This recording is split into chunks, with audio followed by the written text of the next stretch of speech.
How's it rocking?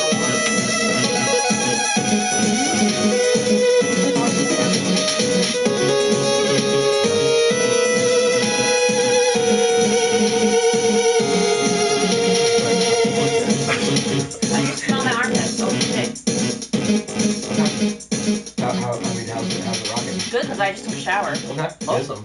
I'm proud. Welcome! Everyone do it. Everyone do it. All three. No. Just lift your left arm. Alright, sure. Ready? 1, 2, 3. Do it, Mike! Do it! No, we're not starting until he does it, Andrew. Do it. No, you have to lift the arm. God damn it, just start the show! My sister, people want to hear this. Can I just say something? Yes, go ahead. Me and my sister, you know, it's really hot and you're in the car and it's summer. We made up a song when you're wearing like a tank top. You go, hey, all the way. Airing armpits. Hey, all the way. And you put your armpit up and you like let the breeze hit it. Yeah.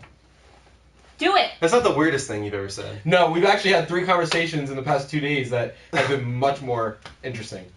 All right. I did it. I followed through. You did. Mike I followed did it. through. I'm disappointed. Well, after that introduction, that we surprisingly still have 36 people in the room. Welcome, guys. This is the Level Up Show, episode 52. This is a gaming dedicated talk show on every Thursday and Sunday at 10 p.m. Eastern Time. So make sure you follow us right now on twitch.tv/levelupshow, or if you're watching live from PlayStation, you can hit the little heart button. I'm Andrew. I got my co-host here, Mike. And then it won't stop. We also have Kristen here in the chat room. As Kristen says, be nice. I think it probably died on you, your Bluetooth. Yeah, just unplug it. I would just turn off your keyboard and turn it back on. I'm having problems.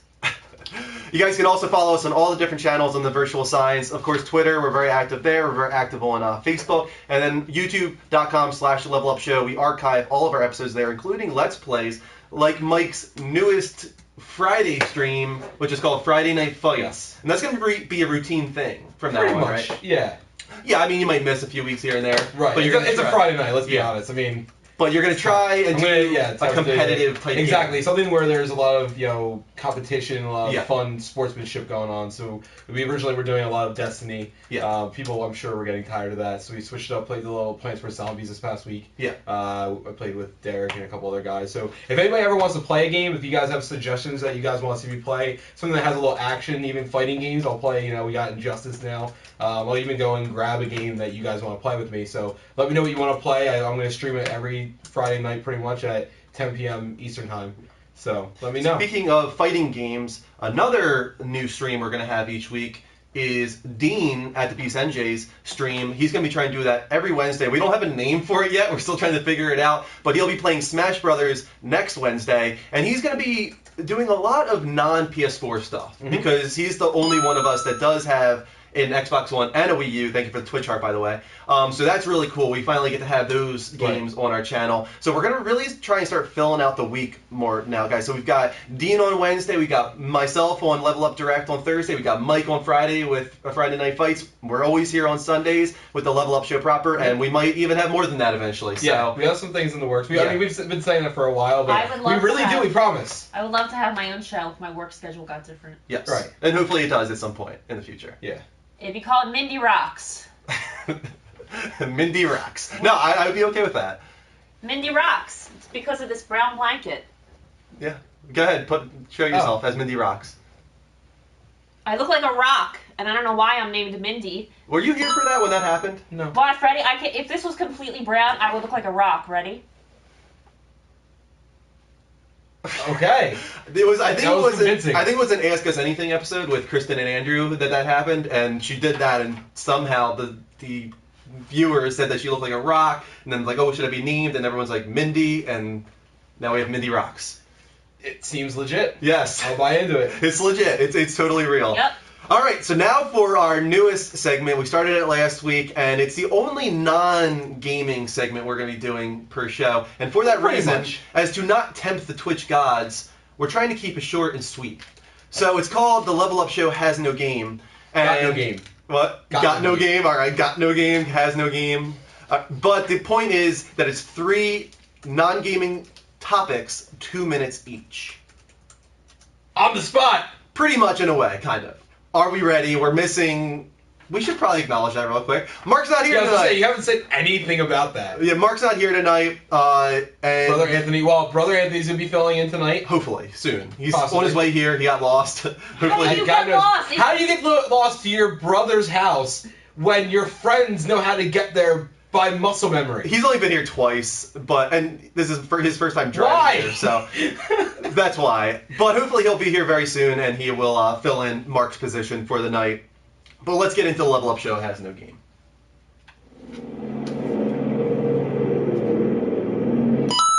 I wish Anthony was here for this, actually. Yes, this would be absolutely perfect for him. Yeah, Why but... don't you hold it off?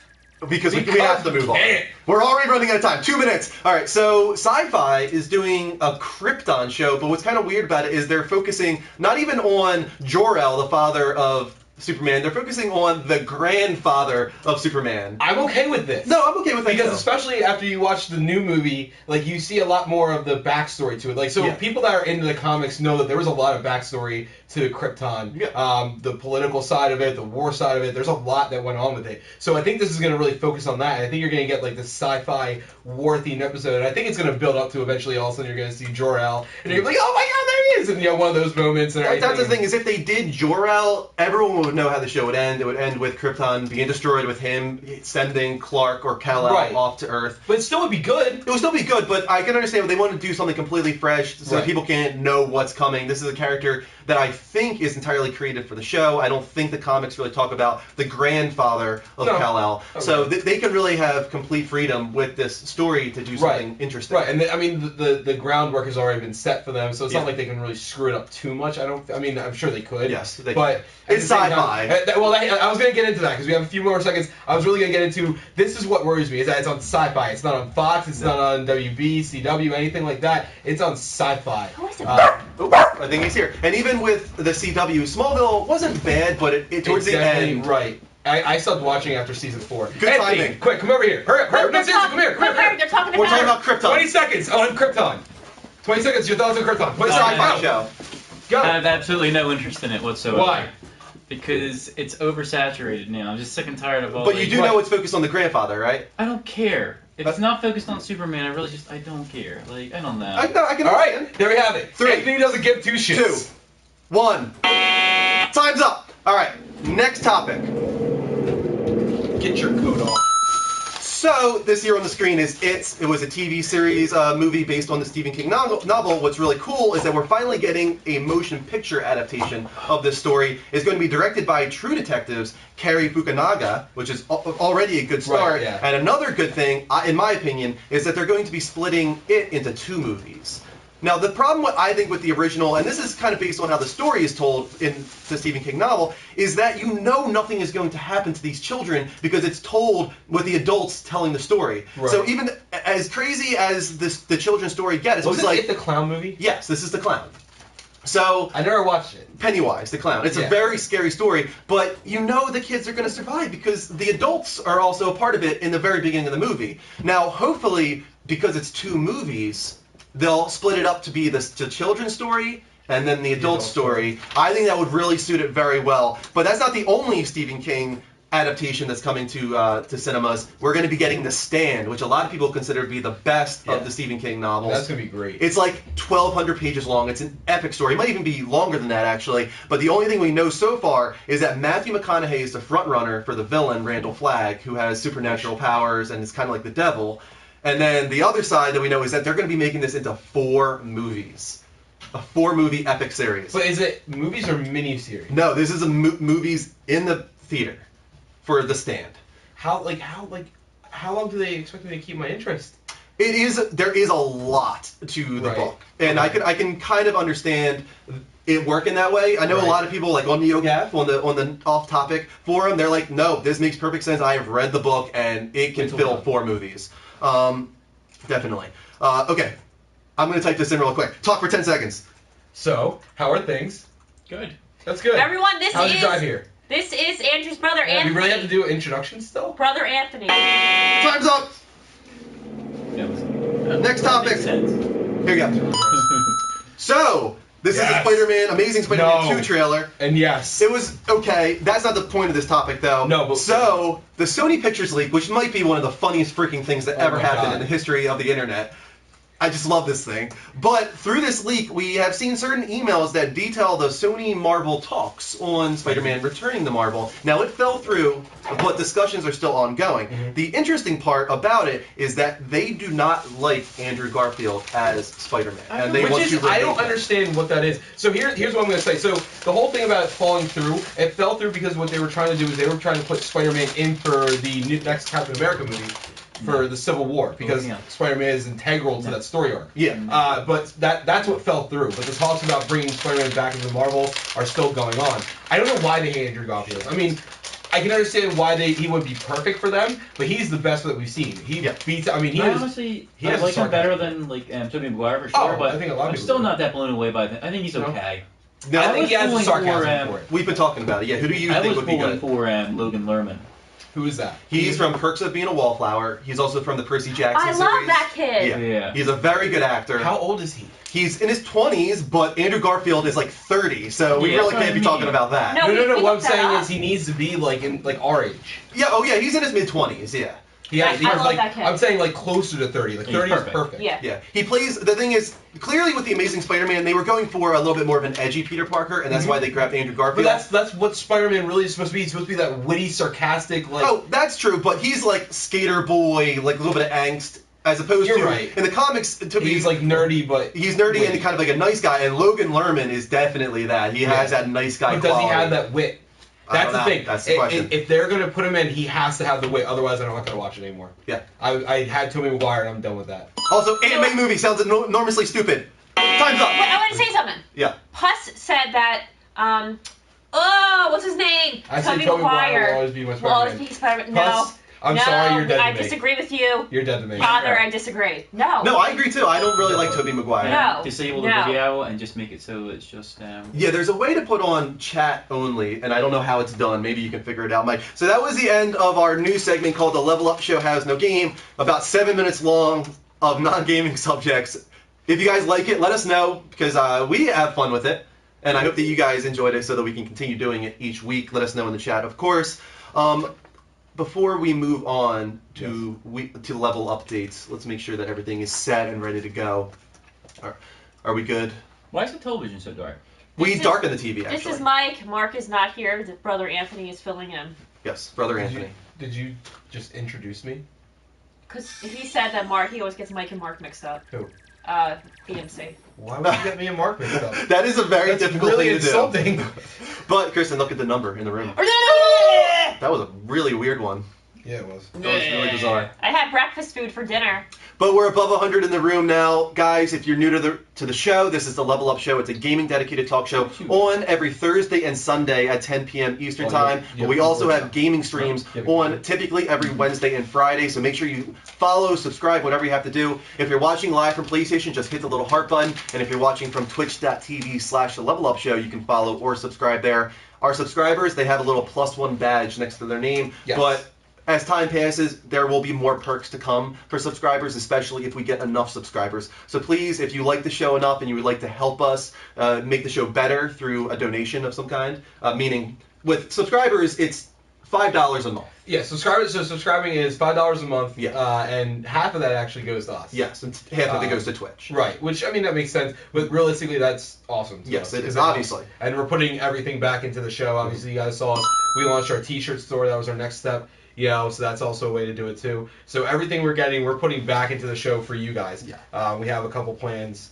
And we've already but gotten 4 or 5 actually Twitch hearts tonight from Socially Allergic, A-Rod ZZ, A-Rob96, Joe Coolman17, and Chaos Omega. Thank you guys for the Twitch hearts. Really appreciate those. Keep them coming throughout the night, and we will shout you out. All those little one-up dings you hear are people following the show. So be cool like them.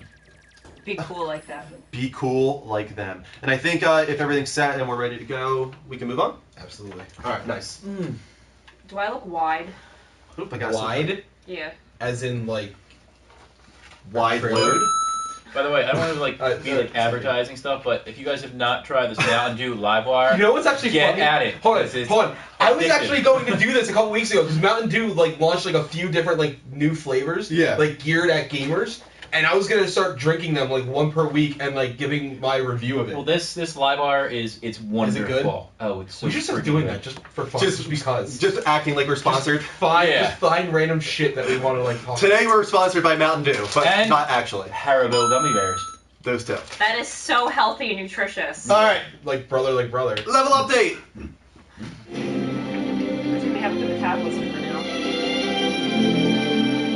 Or maybe rusting from our pants. Well, I didn't know how tired I would be tonight, so Let's start the level update this week with a question. Did Hideo Kojima reveal Metal Gear Solid 5's release dates? I'm thinking so. I think so too. I think it seems pretty obvious, actually. So, especially because it happens to be a Tuesday. Yeah, exactly. So Hideo Kojima is very well known for hiding things in plain sight, and if you guys remember at a previous Game Awards, the Phantom Pain was revealed by a fake Swedish studio named Moby Dick Studios. And this year at the Game Awards, Kojima came out to reveal the online version along with Jack Bauer. Which was awesome. And he was wearing a t-shirt which had Swedish words on it. I will not try to pronounce that Swedish because I can't. Wait, do you have it on here? But, no, I don't. But the Swedish reads out in English as 22nd and 6. Now, the Redditors were the ones that kind of found this, and they believe that 22nd and 6 would probably mean June 22nd. Right, because everywhere except for the U.S., the dates are read with the day first and then the month. Yeah. And then what else could this possibly mean? I don't know, but I think what he did. I think, and people related it to in the game he put out was it PT. Is what he called it. Yeah. But the Silent Hill trailer that they put out, or gameplay, whatever you want to call it, it had Swedish in there, and no one really knew why he chose Swedish. Yeah. And I think that was kind of like a thing, like he was like, all right, I'm going to put Swedish in the game so that they know if they ever see something with Swedish, it's going to be a clue for them to research it. Yeah. And I think that's exactly what it was. So I think that's perfectly on there. What do you guys think? Do you think this is intentional by Kojima, or do you think that Redditors are grasping at straws here? And it's this intentional. Is not you think it's intentional? I do too. I think it's very intentional. Your hair looks crazy on the right side only. Right here? No, that's your left. Right here? No. Yes, that side. Well, more so right here up top. It's like strandy, yeah, right there. I think you like whipped it or something like that. Whip it! Whip it good. We also have a few more Twitch hearts here. First one from Ryo Hazuki 1980, and then we also had a follow from Zach Belly TP, Trigga 16, Dumar Chal, and Bukagen, or actually Bakugin. 510. Thank you guys for the Twitch hearts. Keep them coming. We're at 150 in the room. 250 will be Pterodactyl Andrew tonight's. All right, Mike, you are up with the next story. Yes, I am. Final Fantasy 10 and 10-2 now coming to PS4. Yes. If you didn't have enough of it on PS3, now you get to play it again on the current generation. Premature listing of Final Fantasy 10 and 10-2 Remaster revealed that the collection will be coming to the PS4. The listing was quickly removed, but Square Enix released an official announcement a few days later. Kind of had no choice on that one. They're forcing their hand. The collection will be released in the spring for $49. Square also announced that the Final Fantasy VII port will be released around that time for $16. Yes. Are you surprised by that price? Well, let me finish this. Okay. It's funny that in a way that so many games are being remastered for PS4, even from Square Enix, yet they announced Final Fantasy VII coming to the PS4. It's a port from the PC version with no additional improvements. So that's exactly what I brought up. Now, let's take away from 10 and 10-2. I didn't play it. I intended to, but when it came out for the PS3, the remaster, there was a ton of other stuff coming out that I just got way distracted by. So I think I might pick it up. I actually will pick this up. It's a great game from what I hear. Everybody seems to love it. There's not very many people that don't like 10. It's the last, in my opinion, truly great Final Fantasy. 10-2 people are a little iffy on from what I hear. Yeah, it's hit and miss. It kind of ruins a little bit of what 10 does, especially with the ending. But let's go to the, we already talked about the troll. Yes. Did you have that in here? No, but I'm sure you guys remember. Yeah, from last week. And it's been talked about everywhere when they troll us with it. And I even said, I said to you, I was like, does this mean that they're making it? And you said, no, I don't believe it is. And I think you're wrong. And I wanted to say right then, but I was busy. I think you're wrong. I think they did that because they can't be that daft to not understand what they're doing to gamers. And we'll talk about that later because there is a Final Fantasy VII remake story that I will discuss later on. We have a question, a question that BMC wants to ask. Go ahead, man, put it in the chat room and we'll try to acknowledge it. And also thank you for those Twitch hearts there. Kristen, you are up with the final story in the first level update. All right. Go ahead. Let's see if I can read today. Drive Club PS Plus Edition, hopefully around the corner. Drive Club was intended to release as a PlayStation Plus title back in early October, but unforeseen server issues caused the team at Evolution to indefinitely delay the game, so that retail purchasers could enjoy the racer as best as possible. Since then, the team has been working to improve the infrastructure in order to handle much larger loads when the PS Plus edition eventually releases. That might be very soon. A recent weather patch this week causing many gamers to jump back into the game show that the servers have been improved drastically. With the gorgeous weather effects added in, as well as all planned features supposedly now functioning, could we finally see our PS Plus edition next month? No. Keep your fingers crossed. I'm thinking more February, probably. I'm thinking like March. You're thinking Slap March? that. Oh. No more of those. I don't know. Slap it. Here's the problem. Slap that commissioner over here? Here's the problem, though. Okay. You have to remember last time, if it doesn't come out till like June I think this or time, September. if we're off, both of us by month, it's just a void. No, I think that's a little bit more fair. I'm the commissioner, and that's true. You You think just don't want to you get, think that's see more me get fair? slapped again. No, I mean, either of us could choose February or March. You know what I mean? I just think that it's probably a little more fair if we do a slap I'm bet. going to tell you right now, I don't think it's February Mhm. because I think there's other games in the works for February There's ready. also March, though, don't forget. That's why I We said have the March. order in March Huh? now. Yeah, no. Yeah, the order. No, the order. No, I'm sorry. the order's Bloodborne's February. in March. Order is in Oh, February. no. Yes. Bloodborne was pushed back into Yes. March. So, So both of those months are a little iffy. Are we doing this? I don't know. You don't know? I really How have about no a wedgie? idea. How about a wedgie bet? A wedgie bet? No, I think That slap would bet really suck is going to be so our bad. thing on the show. I'm gonna say February. It's too traditional. Are you going to say March? I think everyone would rather see you guys give each other wedgies. I don't Rip your think- I think that would not go well on Twitch. I don't think they would like that. Okay. Although yeah, violence let's go probably. March. All right, slap bets is February? official. March. February, March, right? That's Yes. it. February, March, and if it's outside of those months, then it's a void. Actually, if it's outside those months, we just slap Anthony. Okay. No. All right. But yes. No. All right. Slap Slap bet Kristen. is officially created. Slap Kristen. I'll be All right. doing it again. We have a new slap bet, guys. So remember that. Write it down so that nobody forgets what the actual. Yeah, this time. Oh well, I think I said September. Well, it's a little easier now. I back on episode 7 when we made that, Yeah, I no, didn't you- archive yeah, we the way I didn't do have now. anything. But we're officially done with Level Update segment 1, so I'm going to put Skype live, and you guys are welcome to call in. Let me see if I can also put the banner up on the iPad here. That would be cool. You can't. Let's see. Yes, I can. Awesome. So there you guys go. You The missed Skype a, banner. You missed a story.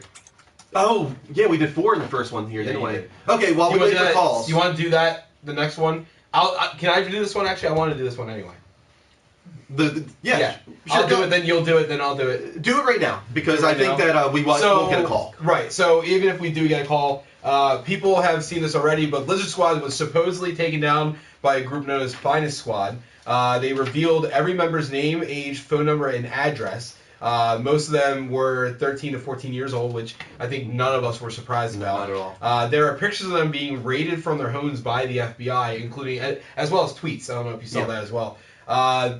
Finest Squad even had every member permabanned from sites like Twitter, and when asked why Finest Squad did it, they said for the gamers. Yeah. That's awesome. Yeah, it is awesome. They're I mean- still a hacking group, but Right. at least they're doing it for the gamers. That's awesome. Right. You know? I have no problem with this situation. I mean, I said what I thought earlier. Yeah. I hope their family disowns them. Now, here's a question. Do you think that the problems that we've had on our show were from Lizard Squad, or do you think it was just some random guy? I think it was some random little twit. Yeah, probably. Whoa. I said twit, not twat. That time you said twat. But yeah, I agree. Probably was just someone random. But still, this is great news for all gamers, because if you are very active on PSN and Xbox Live, I mean, they've caused problems with Destiny. And the worst thing is that they were claiming to bring down Xbox Live on Christmas Day. That was Right, their I mean- big thing they were claiming they were going to do. I don't understand what the desire out of Yeah. that is. With the Hopefully that doesn't happen anymore. Right. Hopefully this was enough to dissuade whichever ones are left over, and hopefully there aren't many left over, period. But guys, we'll leave the Skype banner up for a few more minutes while we go to the chat room. It is the Level Up Show on Skype, spelled exactly how it sounds, right there on the banner. So call in, and we can talk about anything gaming related. BMC music. Wow. I was only repeating Mike. It's not my fault. What did you say? I repeated. Stop it! That. What? Don't say that. Why? Because what if a child is watching? Say what? It's Giant MC 10:30 and they have school tomorrow. Go to bed. Giant MC Yeah, just says be a parenting. it's cool to know that there's nice hackers that exist. Right. Definitely true. DJ! So they weeded out some lizards. Very true. And there was actually a funny picture they posted online of like one of them being raided from their home, and they put the lizard Jason. face over top of theirs. Yeah. The one with like the monocle or whatever they were doing. That was like the Lizard Squad thing. Oh, is your name's up there, right? On how to add you on PSN? Yeah, we're both both on there, of guys. Yeah, Joe Cool. Drew M1788. Although you can't really see me anymore. A Noob Guru. Yeah. He's hanging off the screen. Yeah, that's because there's a lot of overscan on this TV. They should be it? able to see it. But before we move on to the next level update, one more quick reminder, guys. We're at 165 in the room now. You can very easily follow us if you're watching live from PlayStation. Just hit the little heart button and we will get notified. And then also if you're watching from twitch.tv/levelupshow, you can follow Tempest. or subscribe there. We're also very active on Twitter and Facebook. Subscribe on YouTube if you'd like to watch archived episodes of the show. Even tonight's episode that will go up probably tomorrow or Tuesday if you're missing anything. And then, as Mike was saying earlier, we now have a t-shirt shop. Yes. So if you want to check that out, we have many t-shirts and even a hoodie now in different sizes, colors for men and women. And the champ special. And the Champ Special, which is a tank top muscle shirt kind of thing. Thank you for the Twitch hearts, guys. So go to levelupshow.spreadshirt.com to check those out. And finally, as we were just saying, I am Drew M1788 and Mike is Noob Guru. Add us on PSN. We will accept you after the show. And one more thing before I move on. This is a little bit of a rant, but I don't want you guys to take this the wrong way either. If you are planning to mass message me with 99 people in it, there is a possibility I might remove you from my friends list. I'm doing the same thing at this point. It's becoming to the point now where it interrupts, like if I'm watching Netflix. If I'm watching Netflix and I see them popping up and it bothers me. Yeah, so guys, never do a 99 mass message with me. I If you will do like definitely 4 or not. 5, Yeah, that's fine. That's fine. I get it. You want to show us something that's okay. But when you just say, "Hey, what's up?" I've been deleting people. Yeah, I probably or deleted like 6 or 7. If it's like a people. picture of something that I have no idea how this relates to me. Yeah, like the other day. I just don't understand why I'm a part of those mass message groups. So it's possible I will remove you if you don't want to have a possibility of that happening. Just don't include me in your mass messages anymore. I'm sorry to say that. The party chats. The party chats. Do Yeah. you remember the night of your bachelor party? Yeah. And you were like, your PSN is exploding right now, and I'm like, really? I don't know why. It's because every time someone leaves a party chat, well, it also that's notifies Sony you. Too. Sony needs to fix that. Hopefully they make it so that you can turn off party notifications entirely at some point. If that happens, then you guys are free to do whatever you want. But until that time, please do not mass message me. Alright. So I'm right behind you on that one. Don't. I hate to say that. I feel bad, but... No, but I've been doing it secretly. Yeah. Well, you know I've been doing it to a couple people. Also, thank you to these Twitch hearts. Trigger Trey, Dumar Chow, Bakugan, Mr. Scriven, Bakugan? No Cure, You just said it. Bloody Mess, Spoils of War, Willie Strife, GP Wins, Seasmox, Tem05, Dementrois, Mr. When Pigs Fly, Newfi John, and Night Stalker PSN. Those are all of our Twitch follows. We've already gotten like 20 tonight. That's amazing. Keep them coming throughout the show, guys, and we will shout you out. Sarwar wants to know if we're wheel. If we're wheel. What? Apparently is what I'm trying to say. I have no idea what you're saying right now. Sarwar wants to know if we are real. We are real. I don't think so. The virtual signs are not real. I thought they were real and we're not. Type to people, man. Yeah, dude. Yeah, stop drinking your live wire. Gummy bears. Fucking weirdo. Watch put the gummy bears in the Mountain Dew. What? Why? It's not like Alka-Seltzer and... It'll be what is it extra gonna do? sugary. We have a pretty busy show tonight, so we should move on, I think. All right, guys. AKA, shut up. Yes, pretty much. Not really. You're right. Why now? It's a delay watch. Oh, that's right. I like that. What's that thing? What's that thing on the screen? I'll be ready. So don't you fear. I feel like you guys did this right before.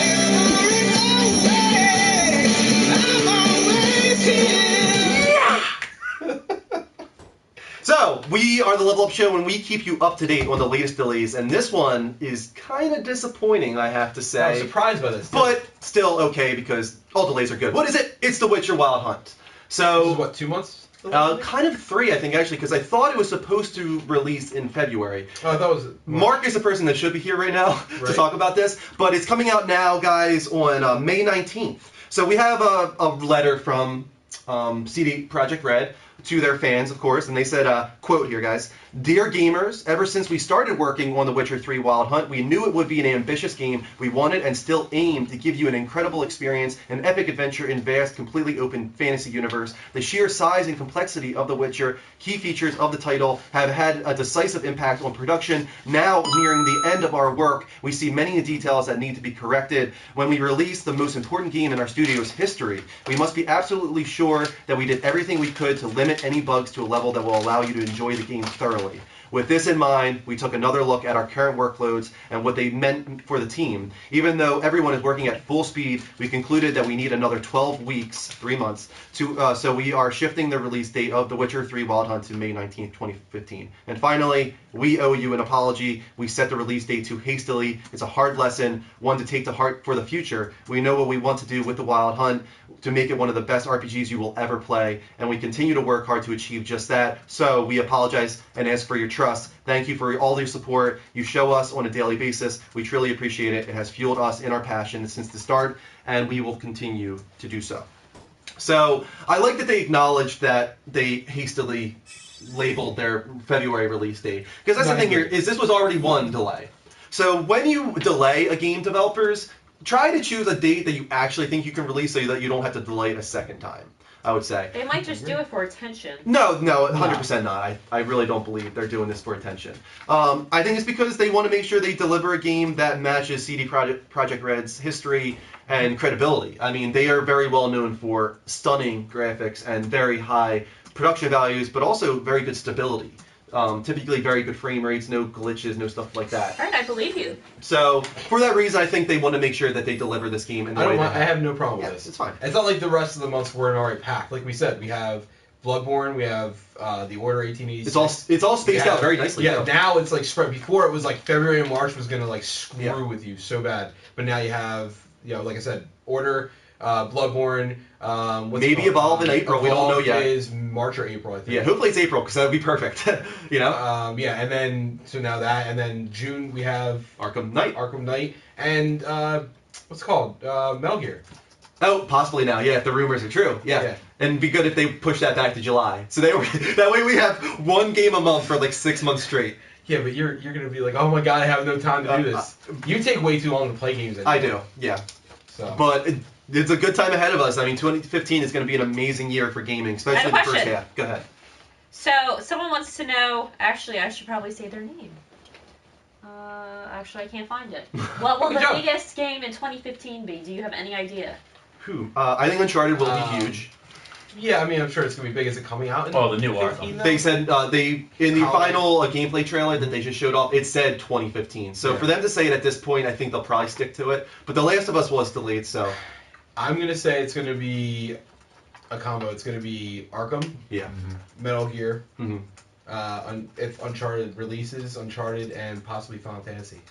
Yeah, I don't think Final Fantasy will come here next year. It might come to Japan next year, but I doubt it. I doubt it, but it's possible. It's definitely possible. I just don't know for sure. The other one that I think will be really big because of its exclusivity is Rise of the Tomb Raider. They're going head-to-head, Uncharted and Rise of the Tomb Raider, so... I don't think it's going to be as big as people want it to be. Okay. Well, yeah, we'll have to wait and see. That's a long ways away. Probably November of next year. I really hope it bites Microsoft in the ass. It's possible. We'll be talking about exclusivity a lot later on in the show. So how about you move on to the next story? Speaking of exclusivity, that we got burned on, but now we're getting, I guess, reimbursed for it a little bit, in a way. Ratchet & Clank PS4 will be a reimagining. So they're basically reworking the entire series for us. Although surprisingly not presenting a PlayStation experience, we still received a bit of new information on the upcoming PS4 Ratchet & Clank from developer Insomniac. In response to some Twitter questions, an Insomniac developer posted, "It's a complete reimagining, not a remake." So does this mean that they're twerking the story to make it fit with the movie? Or are they, just completely changing the style? The atmosphere is going to be more dark. It's possible. More of an action-y type movie. to the game. You know what? I'll tell you right now. I don't know how I feel about this. Okay. I don't know how I feel about them rehashing the story, and B, changing anything. Like Ratchet and Clank was great, and people loved it for what it was. People stopped liking it when they stopped being creative with it and started going to stupid things like tower defense and the party game. I think what's good news about this is this technically means we get an entirely new Ratchet and Clank game, which could be cool. And I think it has something to do with the movie, because if you guys I'm know, sure it does. the movie story is directly based off the first game. Mhm. So maybe they feel like, oh, the movie's going to tell this story again. Maybe we should do something different with Ratchet and Clank. And they're like, okay, but we don't want to continue from the story that we've been doing for the last 10 years. Why? Because you screwed up so bad? Probably, yeah, kind of. Like- So now I feel like they're like, let's start fresh, but Let's play still catch Ratchet up. and Clank. I hope they do change it up a little bit. Maybe twerk the atmosphere and Twerk. No. Tweak. Why you got twerk on the mind? I don't know. It's a good question. Tweak. Tweak would be better. Yes, tweak is the better word in this scenario. You gotta What is need a- going on right I now? need a keyboard. You should have brought your laptop. Is what you should have Why done. did you get your laptop?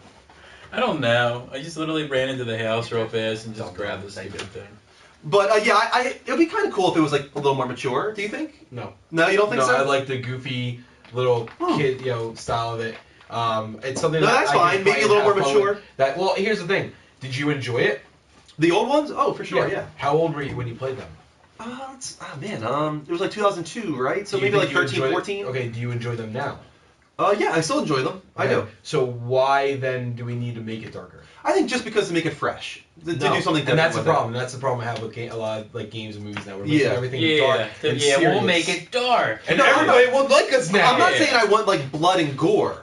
I'm not saying that. Don't think I'm going that far. I'm thinking more of, along the lines of how Uncharted 4 looks darker than the previous 3. You know what I mean? Right. Well, no, you're Um, talking about how like the story could become dark when it's always been lighthearted. It's always kind of been playful, like Jack and Daxter Yeah. and Ratchet and Clank. To like darken it up, I don't know. Like I feel like people just think that that's just going to add weight to like the characters and whatnot. You don't need to make something dark in order to flesh out. Maybe dark's not the characters. right word. I'm just thinking not to the level of Sunset Overdrive, but Sunset Overdrive still has a lot of comedy to it and a lot of like social, I don't know, discussion, I guess you could say. That maybe they just kind of incorporate a little bit more of that little more edginess to it. Like bring like almost maybe not the dark side, but more so like the dark side. Maybe not more so that, but more of like the South Park style. Yeah, maybe a little bit of that. Alright, Yeah. So like a little bit more like subtle adult humor, maybe though. Yeah, maybe subtle. Yeah, something you see in Shrek. Someone else just said adult humor as you said it. Awesome. Have you been playing that by the way? How was it? South Park? No, Grand Theft. Oh yeah, Grand Theft Auto is great. Yeah, he went to a strip club. I did. Wow, how was that? Wait, what happened? The strip club I went to in Grand Theft Auto. Oh, That yeah, that was funny. who was it? I think it was Rick that busted me on You that. spent Yeah, a lot you of did. money. Yup. Yeah, I did. I just started making it rain in there pretty much. We're above 200 people in the room, Kristen. What do I do? We're above 200. What does that mean? I don't know. Do something. No. Okay. What? That was so. But guys, if we get to 250, Pterodactyl Andrew will come out. Why don't you continue with the last story? The Game Awards is considered a major success. Yeah. Oh my god, this is huge. It is man. huge. You have a big story here. Do you want me to be serious or no? Doesn't Yeah, matter. be serious with this one. Alright. Okay. In comparison to last year's dreadful VGX, dreadful, it's intense, Yeah. the Game Awards is being seen as a massive step in the right direction. According to producer and host Jeff Cayley, nearly 2 million... Who? It's Keeley, but it's fine. At least I said Jeff. Yeah, that's You fine. did? Jeff Keighley. Nearly 2 million people tuned in for the event. I am absolutely stunned by the results, Is that how he talks now? Keighley said. She sounds like she's reading a bedtime story. Yeah, what I'm stunned by the results, Keeley said as he walked into the room. Yeah. We didn't have any marketing budget or TV spots for the show. I'm used to having a lot of support resources, a promotional team, a digital media team, a PR team. All we had was the support of the game publishers and fans to spread the word, and on social media. He also noted that Twitter responses were analyzed to find a 96% approval rating. It's empowering that we as a community can get the word out virally about a show like this. I always knew the show would get a better critical response from the community, but in many ways I was making a more serious show that risked not having as much mainstream appeal. Oh, that's why Kiefer Sutherland, Jack Bauer, Conan O'Brien, Trey Parker, and Imagine Dragons were such important bookings. All of them truly love games and came to celebrate our medium. However, even with the positive reactions, Keeley admits that many things went wrong during this year's show and will need to be improved in a potential 2015 production. Yeah. So, I mean, we kind of knew this. Yeah. We said this. We brought this up on last Sunday's show that there weren't stumbles that were there. The lighting was terrible. The sound was pretty bad. But again, and we even said like he looked sick. He's so stressed. And he was just, and that's exactly what we said. It's like I don't think he's sick.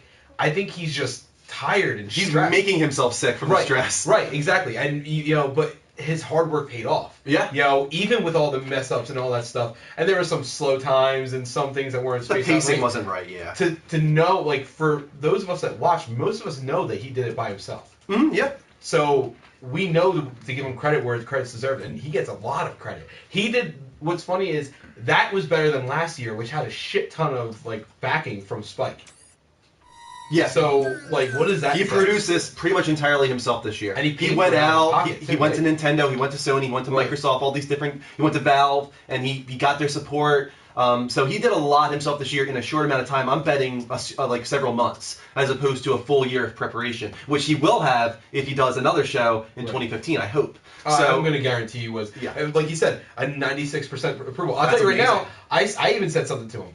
I said something negative about Reggie because he was being a cocky dick. Yeah. But I said something like, to Jeff Keighley, I said keep rocking or something like that. Yeah, and I did hashtag the Game Awards, and I think if I remember right, I said the pacing is wrong and there's some stumbles, but this is a major step in the right direction. Right. The Game Awards. So, and I think that's what they're taking into account, and it's great. So if anybody tweeted out to him, thank you, because this is the type of stuff that we like to see. Again, we're enthusiasts just like you are. So yeah, let's take this industry seriously, and Keeley clearly does. So that's it for the second level update. Let's take this industry seriously, as we say that South Park was one of our favorite games of the year. That's an amazing game. That's my favorite game this year. Was it really your favorite game? That's my favorite game this year so far. Yeah. Ever made. That's hilarious. It's a good RPG. It's a turn-based RPG. It's a really good RPG. Like the story's good. It's entertaining. Except the abortion part. Yeah, that's entertaining. That was one of the best parts, actually. Yeah. No, actually, the sex with their parents. That was too. Yeah. Is that only available on PS4? No, PS3 and Xbox 360. Yeah. Oh, sweet. I can let you borrow it if you want to borrow it. Yeah, you should definitely play it. That sounds like. Glickman loves it right now. So if Glickman loves it, we know you're gonna like it. Yeah. It's easy to play too. It's not too hard either. So you could definitely try it out. All right, guys, the Level Up Show is live on Skype right now. You're welcome to call in, and we can talk about anything gaming related. It's right there on the banner. Until then, we'll try to go to the chat room. I didn't see BMC Music's question about WWE. Something about it's not working. He said he called Sony like 4 times. Yeah, I can't help you there, it's unfortunately. Not really, and it's probably more so not on Sony. Yeah. It's probably more on 2K. Yeah, and I've heard a lot of issues with this year's WWE. In comparison to last year, I hear a lot of people don't like it near as much. The graphics are clearly very well done, but they have a long ways to go before they can to live up to the last generation. And it has a lot to do with a new console and a new studio, actually. 2K didn't do it last year. So. Ledbetter, PSN, wants to know if we're going to do a Best of Game 2014 show. Yes. This week is actually, we're doing our year in review. For the next 3 weeks, we're not doing WoW Game. So this week is going to be Nintendo. Then next week is going to be Microsoft. And then the following is going to be PlayStation.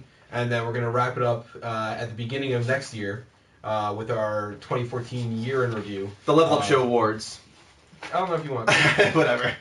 Level Uppies? The Level Uppies, yeah. Something like that. I got an Uppie.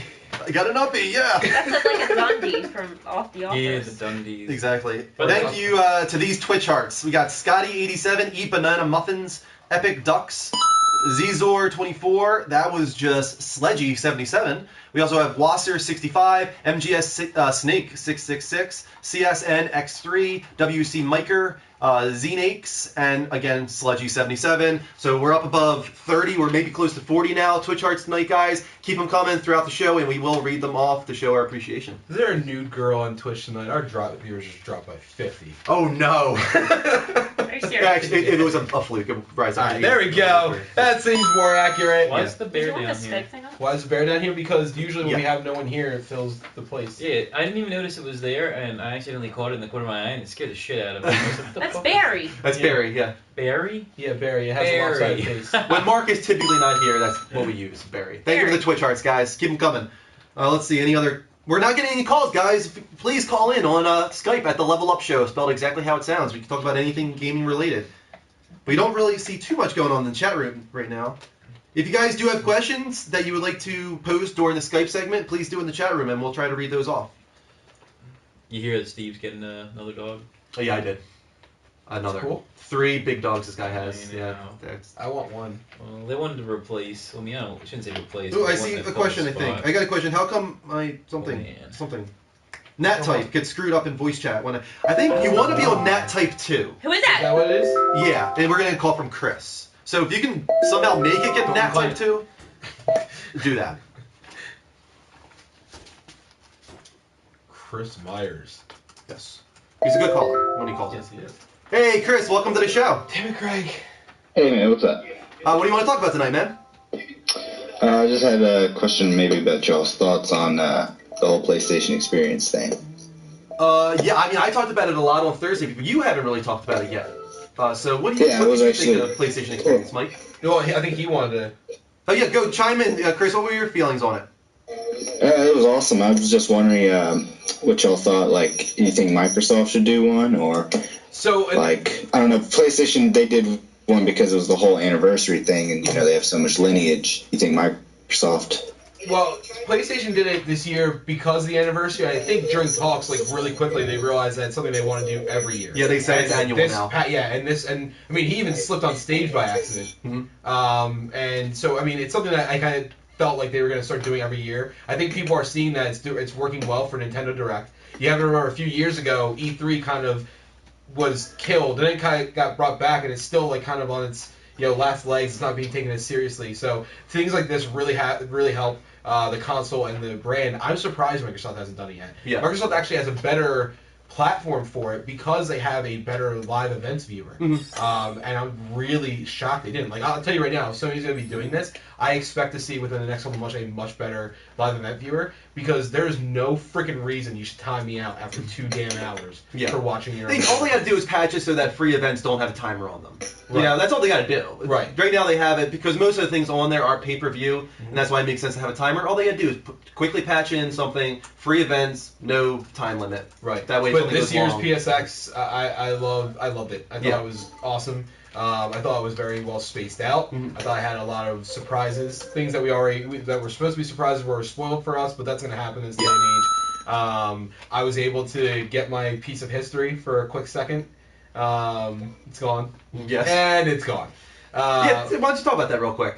So, and I feel bad about this, and I even said this earlier. I was actually one of the lucky few that helped to crash the Sony store and get my hands on the 20th anniversary PS4. And I could not justify keeping it after seeing what it was going for on eBay. I sold it this afternoon for $1,700 after paying $540 Wait, what is this for that it. you? There was a anniversary PlayStation that released that Oh, looks you like the got original. that? I got one, and I couldn't. But here's the thing, dude. $1,700, and I Yeah, paid you can't pass $500. that Right, up. I can't. Yeah, I if it can was pass going that for, like I up. said, if it dropped to like a point where it was going for like $800, $900, I would have kept it. Yeah. It would be worth that amount. You But made to triple my $1,200 money. off of it. About that, yeah. Yeah. Yeah, to triple my money off. Of Here's it. what's more shocking to me, actually. It's not even that Xbox didn't do like an event like PSX. It's more that they didn't take advantage of the Game Awards.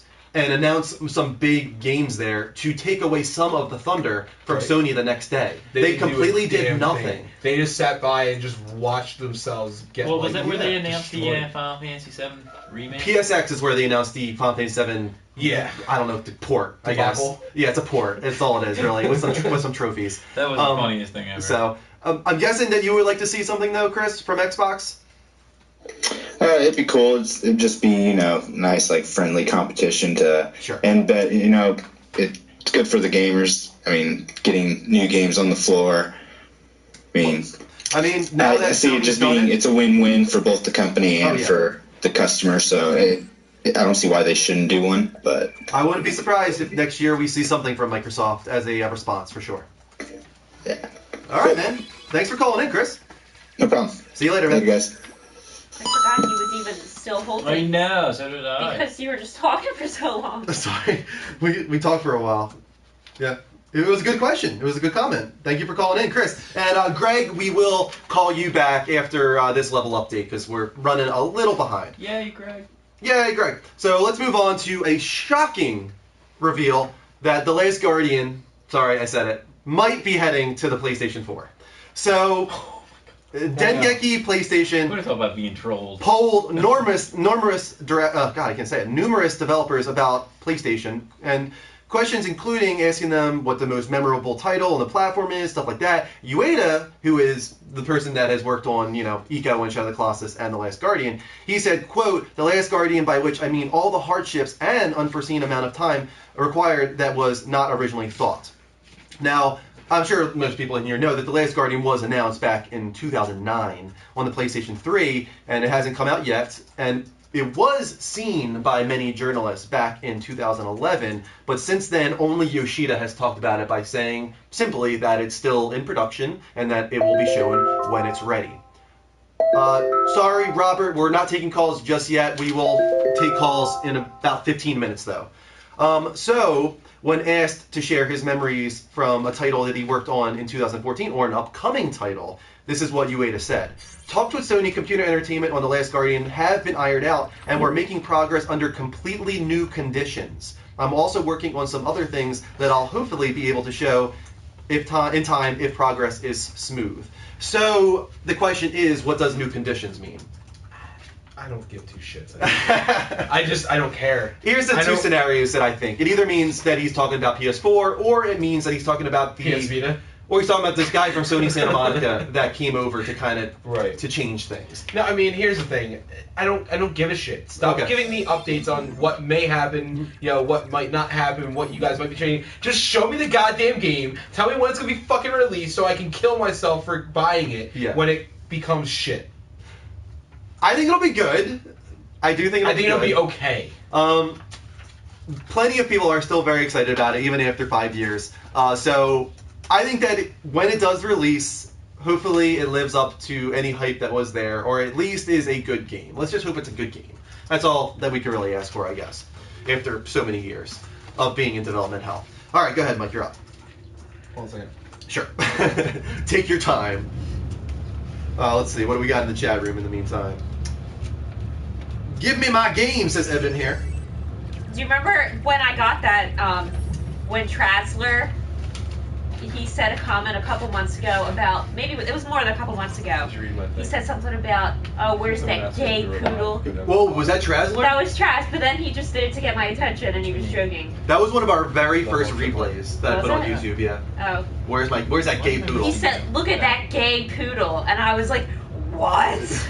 Yeah, that was her like eyes lit up with fire like Lily from How I Met Your Mother. It was like, But then he became And no, my I'm not friend. mad, by the way. No, but then he became my friend. yeah, Like that, you're dead to me. Like, yeah, I was definitely. like, what? All right, let's try taking this call real quick from Robert before moving on to the next story. Real quick. Hey, Robert, you're on the Level Up Show. How you doing? Robert, can you hear me? Hello. Is it me You're looking for. I can see your eyes. I can see it in your smile. by the way, what is Okay, the that's the filming props? What's with the filming props? Because, man. All right, never mind. We're not. No, Jet, studio. we'll call you back, man. I'm going to sign out of Skype for now, guys, until we move on to the next caller segment. All right. Go ahead, Mike. Take-Two's CEO tests Microsoft's secret VR AR technology, and I want to know who gives a shit. Microsoft is calling the technology enhanced reality, and is starting to let people outside of the company test it, such as GTA 5 boss Zelnick. He said, the demo that I had was at Microsoft's headquarters in a room given over to this technology, and you had an immersive headset on, and there are characters that appear to be real, and you're interacting with the characters, and they're not real, and it's pretty extraordinary. I mean, it sounds like he was like, what's happening? Right. I think it sounds. He also said though he wasn't sure of its commercial appeal. He said it seems the technology might be similar to the what is that Fortaleza patent from a few years ago, showing augmented reality glasses that display holographic characters in a real world space. Yeah. So what that means is that Mike Averson would love Microsoft's technology for My Virtual Girlfriend. Yes.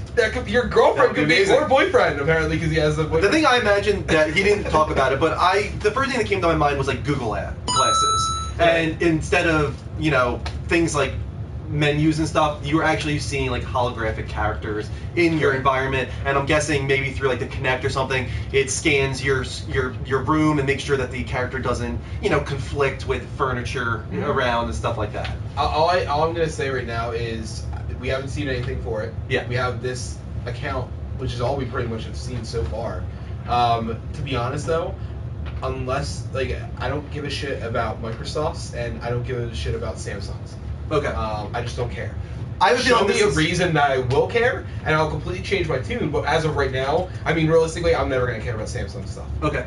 But Microsoft, I could, but right now, I just don't. I think they're way too late to the game. I just have a feeling this is something that doesn't make any sense from a consumer standpoint. It's probably like a Luma room, which cool, but who's gonna buy that? It doesn't make any sense from a consumer standpoint, and I bet this is very similar to that. So before we move on to the last story with Kristen here, real quick, thank you to Liastro Gaming, Focus07ST, Philly Stoner, Robert, who called in and couldn't talk for some reason, but thank you for the Twitch heart. I'm on your 6. I'm on your 6, and Top Alpha, and finally, hey, it's Troops. Thank you guys for the Twitch hearts. We're above 210 in the room. Thank you so much for joining. This is the Level Up Show. It is a gaming dedicated talk show on every Thursday and Sunday at 10 p.m. Eastern Time. We also do game streams typically every Wednesday and Friday. If you want to follow us, if you like the show, just hit the little heart button if you're watching live from PlayStation, or if you're on twitch.tv/levelupshow, you can heart or subscribe there. We're also on Twitter, Facebook, subscribe on YouTube for archives. Check out our t-shirt shop at thelevelupshow.spreadshirt.com, and add Mike on PSN. I am Drew M1788, and Mike is the Noob Guru. Kristen, you are up with the final story. Okay. Yes. I think. Yes. Yes. No. Yes. Yes. You are. No. No, she's not. She's not. She's up with the green story here. She is. I know. And then you have another one. And then I have another one. Yeah. Thank you for the Twitch hearts, I guys. hashtagged empty womb for myself because Rudy is going to be a dad. His congratulations, girlfriend Rudy. Is 22 weeks pregnant. That's and awesome. then Greg put Rudy 1, Kristen 0. And I hashtagged empty womb. What? I don't know what's going on right now. This is awesome. Go ahead, you're up. Will Xbox One soon receive a UI overhaul? What does that mean? User Interface, yeah. It should be no. No. You. Yes. Go ahead. Bogey's on the thing. Okay. Since Windows 10 was revealed a few months back, it's been speculated that the Xbox One would change an interface.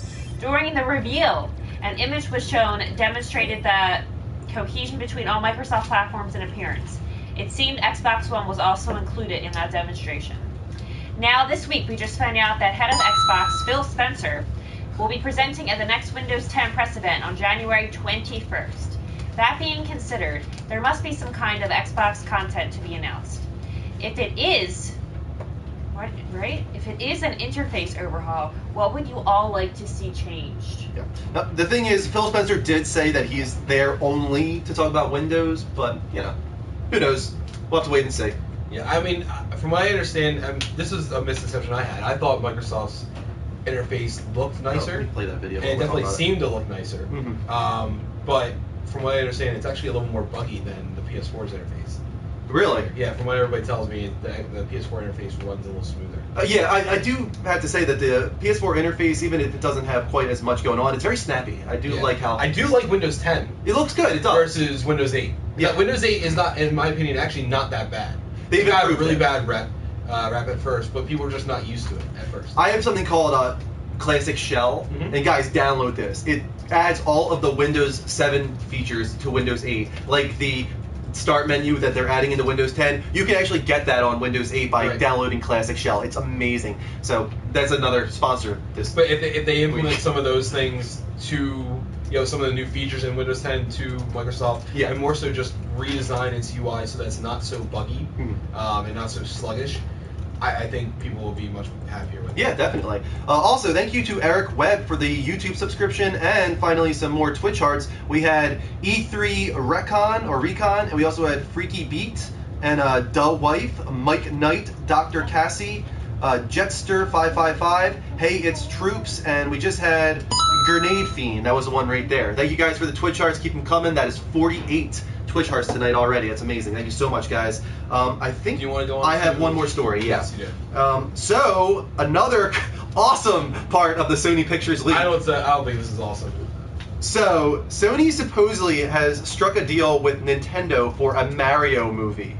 Wait, what? Yes, a Super Mario Brothers movie from Sony. Wait a second. Okay, wait, look at Anthony's face. I have a question. There it is. Yeah, we already saw this once. Is this going to be a cartoon or is it going to be real people dressed That's up? animated, is what we're hearing. It's supposed to be animated.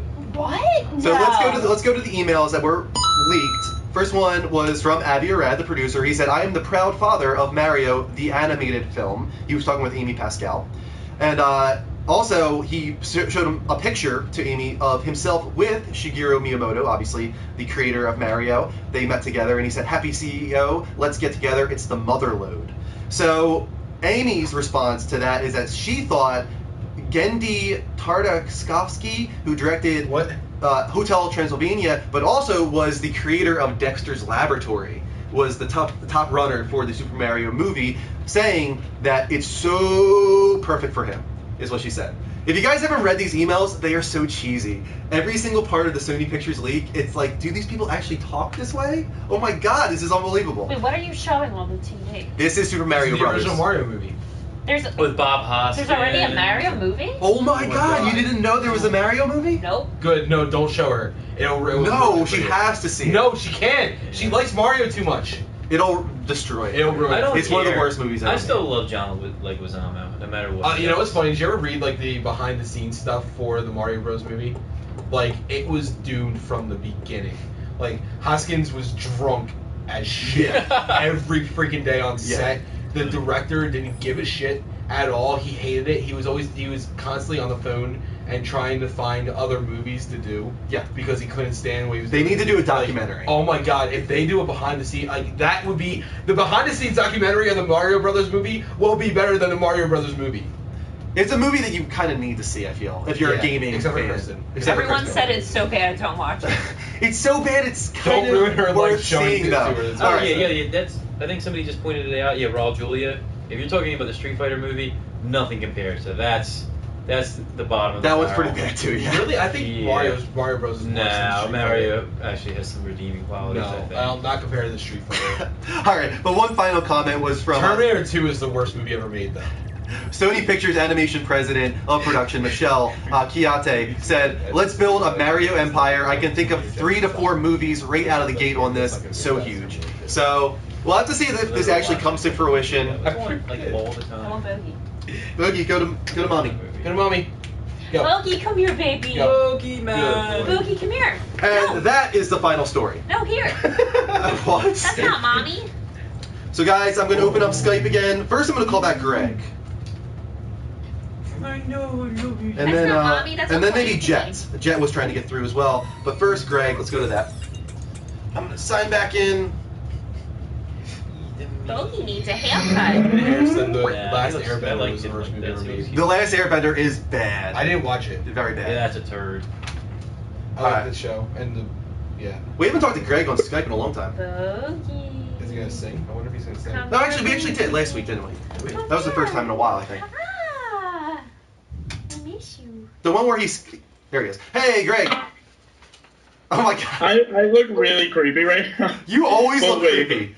Wait, pause, hear me out. Okay, so the lighting in my basement is really bad, okay? So I have my flashlight on my iPhone because I'm too lazy to get up and turn on the other lights. But, like, I kind of look like I'm about to tell a scary story, I so... feel like this sounds good. Do you remember when Greg first originally started calling in video? Yeah. This is exactly what it was like then, too. Because you were only going off of your computer screen. Yeah, I have my laptop open. Anyway, it's the Level Up Show with my best friends. Kristen has an empty room, and Drew needs to do something about that. Awkward. Mike, people are saying you need to shave your head bald, and Brother Anthony is here. Kind of offbeat, but I had to hit all the topics. So. Yeah, you had to improvise. Yeah, I tried there. Also, I just want to point out to everybody, I wasn't actually going to kill Bogey. I just show affection through violence. I told people I was going to throw Bogey through a window, and that's what you're going to tell them when you go to court with your wife? With what? With your wife? Future wife. With your future wife? With my, oh, God rest my soul. Hashtag future wife, hashtag gam gam. Okay, so I have a question for you guys. Yeah, sure, go ahead. With PlayStation Expo being done now, do you think that's going to take away from E3? Me and Dean had this kind of No, I actually don't. Yeah, they were going like crazy. I have no idea what's going on with your feet right now. But the thing is, like, I feel like they didn't do the really big stuff. The only megaton there, in my opinion, was Street Fighter. And we knew about that. Yeah, and it was still an awesome show because they showed like 40-something games, but we didn't get Gorilla. We didn't get Sony Bend. We didn't get Media Molecule. We have no idea of anything coming in 2016. No. At all. True. Yeah, so they still, I feel like they saved a lot, and actually. Morpheus. Yeah. But that was actually probably the biggest surprise, that they didn't say anything about Morpheus. Just that it was on the show floor. Yeah. Right. That's the only thing they had there, yeah. And it was just demos that people typically had already seen. So they actually held the big guns, in my opinion, for E3, and they just did just a bombardment of games, is really. Like, games we already knew about, a lot of indie stuff, that kind of stuff. Hold on. Someone in the chat room, who was a Guitar Freak, said... Now, I'm going to word it the way he probably meant it, and he says, does Greg have facial hair? But it says, does Greg have a facial? What the fuck, everybody? Because I am a gorgeous male of the human race with my beard. Thank you very much. This took me like 4 months. Greg, that beard... I love my facial hair. Greg, that beard is, I mean, if you want to call it that, it's so cute. It's adorable. Pause your life. I bought a beard trimmer and it works, so that means technically I have facial hair. Look, I even have it on my neck now. I'm like a man. You are a man. You kind of are. Oh my! At least, see, Drew and Kristen. Even though Kristen doesn't love me as much as she loves Rick. Wait, what? Too much what?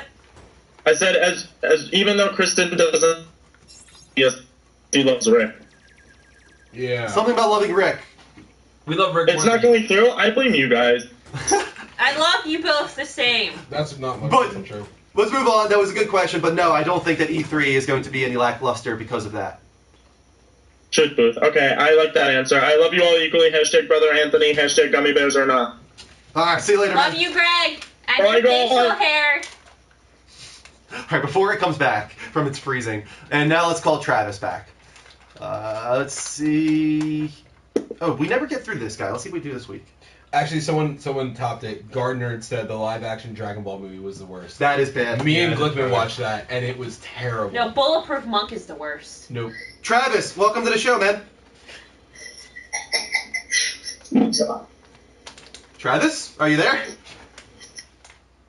Travis is. I feel like that's what usually happens with him, is that he calls and we hear him, but then he hangs up for some reason. No, I think he was just laughing. All right, let's call Jet back then, who has a Playboy bunny as his icon. So this might be bad. That's alright. He might not be anything. He might just be. Oh, man. He might just like bunnies. He might. We're at 237. 250 is Pterodactyl Andrew. No answer. All right, so that's it for Skype right now, guys. I'm going to sign out and move on to the final level update segment. But, real quick, since we're at 237, the highest we've been tonight, this is a Level Up Show. It's a gaming dedicated talk show on every Thursday and Sunday. Feel free to follow us by clicking the little heart button live from PlayStation or at twitch.tv/levelup show. You can follow there, as these people did. Our final Twitch charts tonight were from El Recon, Grenade Fiend, Solidus Snakes 787, Yogizilla, Big Piggy Grump. Thank you guys for the Twitch charts. Awesome names. Big Piggy Grump. Big Piggy Grump, yes. All right, so what am I on? Oh, here we go. The Final Fantasy VII Remake story that I want to discuss with you all. So, I was very disgusted and saddened by the troll, but there is hope, guys. Can I just Yes, go ahead. Secret City 19 says, I have a beard, but it's on my butt. What? Okay, moving on. So it might still be happening, guys, and the reason this is dependent on our trust in a certain insider on NeoGAF named Brendis. Now, this was the guy a year ago that first said that the Final Fantasy VII Remake was in production and that he had actually seen it. The guy has never been wrong before. He's one of the most trusted insiders on GAF. So for that reason, this might be true. So here's what he had to say. This is word for word. Yes, I was aware of a port of the PC version coming, although I did not know that last year. That's a more recent thing I learned of a couple months ago through necessity. And no, this isn't what I referred to a year ago. He's saying that he was referring to a remake, not a port. So, moving on from that, he said, I think that should be apparent considering what I've said in the past, but let's clarify here for the last time. Firstly, for a little clarification, since I haven't said this before, but the Final Fantasy VII project doesn't necessarily refer to just one game. The core of it will end up being a proper home console game, and that's going to be the main thing, but it's basically a visit back to the Final Fantasy VII world again. And there will be likely a few things surrounding that. A large part of their discussion is likely surrounding this point. It may not necessarily just be games, but I don't know what it could be either. That probably implies maybe movies, or that they're going to try and merge Crisis Core and Dirge of Cerberus and Advent Children and all these kind of stories maybe into one Final Fantasy VII game or a series of Final Fantasy VII games. What would you do if it was like a collection, like what's it called? The Master Chief Collection, where you could just put like different areas in different orders and make your own Final Fantasy story. No, I wouldn't like that. I would be okay with them trying to merge everything together to try and do something a little bit fresh with Final Fantasy VII, right. But I want it to be a remake with, the next gen that it should be. I'm with you on that. So moving on from that, Brenda said, let's see where I was. Nor am I in a position to know, he says, I imagine Nomura needs to be freed up before they start making any real project with some of this stuff, although he's no stranger to juggling various projects. Katase and him are basically the key people for it all. This is obviously ignoring the massive elephant in the room, but either way, Final Fantasy 15 and Kingdom Hearts 3 come first, since they're the priority projects at this moment. After that is when a substantial work will begin to happen with the other stuff. Yeah. So, a little bit of hope there, guys, that Final Fantasy VII Remake is still in production, but that it's a long ways off because 15 and Kingdom Hearts 3 come first. And the other thing to keep in mind is that it might not just be one Final Fantasy VII game. Right. Might be a Return to the World, maybe a sequel, even. Yeah. Or other telling from a different side of the story. Maybe, yeah. So, that could be cool, too. I would be okay with anything back to that world on PS4. So, after that, we have the most exciting story of all time. Oh, what the fuck? Fudge. Fudge. That's a food. It is. You're right. Delicious food. God. Fudge. Why? November 2014 MPD results. God, I hate you. Exciting MPD results, though. The cumulative PS4 and Xbox One sales are now almost 80% higher than the combined total of PS3 and Xbox 360 sales after 13 months. For hardware, Xbox One has now taken the lead. Woo! There you go. At 1.23 million. Mm-hmm. Xbox One is number one. PS4 with 850,000. Wii U with a whopping 242,000. And 3DS with 515,000. Yes. Oh, 1,000. That's a period, not a comma. Yeah, you're right. It is. 515. I was like, all right. So that's really sad that the portable sold better than your physical console. Although Wii U was up 10% over last year, so that's good news, I guess. But in software-wise, this is really surprising. Call of Duty Advanced Warfare was that number one? Yes, number one. All right. Why did you? A does not need number one. That's all depending on how the bullet points work.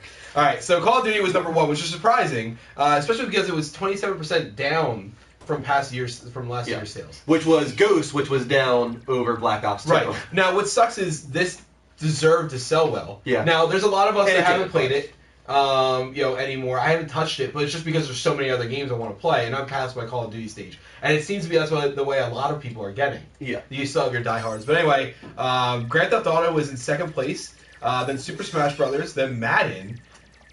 Idiots. Then Pokemon Alpha Sapphire, Far Cry 4, then Pokemon Ruby, then NBA 2K15, then Assassin's Creed Unity. It was below the expectations for Unity, but it was also part of the bundles and everything like that. Yeah, so it Plus might the be issues. taken And account. then in last place was Halo. That's, I think, surprising. No, because everybody knew of the issues they were going to have for... Maybe, Yeah. but Bugs. I mean, those can't come out after the game was released, so you would just think that, I mean, it being like a holiday game, I thought people would buy that day one, and it would have sold Right. crazy numbers. I think the most confusing one on here is Madden. Like, why? Yeah. Like, why didn't you pick it up in August? And B, why are you getting it now? You know, people get it with their holiday, purchases, I don't I guess. understand that. Grand Theft Auto 5 did great, though. That's great. Yeah, it did good. I mean, again, the problem is it's a remaster. Yeah. So now we're giving the second place spot to a remaster. A very good remaster, though. And what's funny is Far Cry 4, which everybody loves, is not really that high on that list, Higher than Assassin's Creed, though. which is not surprising. I mean, Assassin's Creed is a bigger series for Ubisoft than Far Cry. Not It all anymore. depends on how much the bundles took away from Assassin's Creed, though. Yeah. The bundles might have taken a good bit away. Because you can see on the Assassin's Creed Unity that PS4 was the #1 SKU, but there's no way that. But Call of with it being Duty, it bundled. was good. It's good. I'm glad to see that it's doing well for this one because I think that Activision needs to see that the turn in a different direction really helped the series a little bit. Yeah. But still sucks that they're #1. And the final story of the night with Kristen. The final story of the night. Yes, you have the final story. Okay. I was just wanted to shout out to someone, but oh yeah, our 2 new viewers in the chat, Oh, nice. Equinova and Big Piggy Grump. Oh, yeah. Yeah. You also followed us tonight. Yes, Big Piggy Grump. Oh, and also Big Piggy Grump subscribe to our YouTube, Yes. as well as On Your Six and Trent York. Cool. Awesome. Thank you so much, guys. And thank you also to Kosor and Superman for the Twitch hearts. We're up above 50 Twitch hearts tonight now. Thank you so much, guys. And the final story. If someone has like a cool name, I want to talk to them. Cool. Yeah. Yeah. Have cool names, guys. Big Piggy Have Grump. cool names, guys. Nathan Drake's character model is the same in cutscene and gameplay. That's nuts. During PlayStation Experience, the character creation team at Naughty Dog put on a panel called Modeling Nathan Drake, bringing an iconic character to PS4. During their hour-long discussion, the team reveals that all character details seen in cutscenes, such as the mind-blowing reveal trailer, will carry over to the gameplay as well. Right. As you can see in the video on screen, the level of detail on Nathan Drake is unlike any character we've ever seen. Each hair reacts to wind individually, even his chest hair. Pupils will dilate realistically, and Drake's iris can even be seen moving when his eyelids are shut. Veins become more prominent on his hands when balled into a fist, and dirt will accumulate under his fingernails. The little details are endless, but if you want to hear them all, be sure to check out the panel archive yourselves. Can I just say I read that very seriously because I respect Naughty Dog. And you can see here, look at that. No, I saw you doing that earlier. Yeah. That's insane. Isn't it unbelievable? That's And I'm going to insane. let this play, guys. Here's the pupils dilating. And this actually happens in-game, like depending on what's going on in the environment. The pupils will dilate. They have shadows from the eyelids on the eyeball itself. It's just unbelievable. You watch, it's an hour-long panel with the Naughty Dog character creators, and this was just a portion of that. And then finally, this is the last thing that's a part of it, the final Nathan Drake model right there. That's insane. And this doesn't even take into account all of the different Movements. movement and interactivity with the environment, like she was saying, the wind blowing the shirt and the wind and the No, chest the hair. vein thing is insane. Would you buy this statue? Yes, 100%. Yeah, Yeah. definitely. Do you think they're going to make one, like a collector's edition? That'd be cool if they statue with the did. name? Yeah, it would Like be cool. what? Like what would you? $100? If they did like $100 special edition with Yeah. a statue, I would get it. Yeah, Yeah. for sure. No I problem don't at know all. what I'm getting you for your birthday. Yeah, right. 120? 120. It would have to be. They seem like the statue very is nice. usually 120. If it was like a 12-inch statue, Yeah. definitely, yeah, I would do it. If it's an 8-inch, then 100 is probably pretty good. But Alright. overall, I thought that was unbelievable. Skype? Skype, yeah, let's open that up live. I real would quick. like everyone to introduce themselves again. Sure, guys, this is the Level Up Show. It's a gaming dedicated talk show on every Thursday and Sunday. We don't have the full cast and crew here tonight. Mark is not here, but he's filled in by Brother Anthony in the chat. And we have Kristen, always, as Kristen says, be nice in the chat room. I'm Andrew, and of course I have my co-host here, Mike. And we're on PSN as well. I am Drew M1788, and Mike is Noob Guru. If you like the show, if you like what you're saying, just make sure you follow us at twitch.tv/The Level Or Up even Show. subscribe. Or subscribe, yeah. As you'll see, +1 badges next to subscribers. And if you're watching live from PlayStation, all you gotta do is hit that little heart button. And if you are a follower, guys, it's good because you get notifications whenever we go live, which is very easy to turn off, too, if you guys want to turn it off. So let's take this call from Carlos. I haven't heard from Carlos in a long time. Carlos, nice to hear from you again, man. Hey, what's up? I wanted to talk about No Man's Sky. Did y'all actually look at the Game Informer that came in for January? I don't actually get it get anymore. Game Informer. I mean, I've looked at some of the information that came out of it, but I don't have probably much as knowledge as you do on it. Well, you can actually check it up on their website. They do have a dedicated section for it. Well, you can't watch think the actual magazine, but you're talking maybe about the video footage. I have watched like the 30-minute video footage and stuff like that. Well, I was talking about like if you go to Game Informer, the website, they have a special section just geared towards No Man. I think it includes they've out in the magazine, and it's really nice, some really good information. Yeah. Like So what are some of the stuff that stands out to you? huh? What are some of the things that stand out to you? One of the things that was a little bit disappointing was the talk about how the machines that sort of protect the planets from being completely wiped out, you know, how you would try to genocide an entire planet. There's these machines that will recognize when you're constantly killing it and attack you. Really? There's Interesting. supposed to be, I think, like So they three don't or more types of machines. So they don't want like planets being decimated?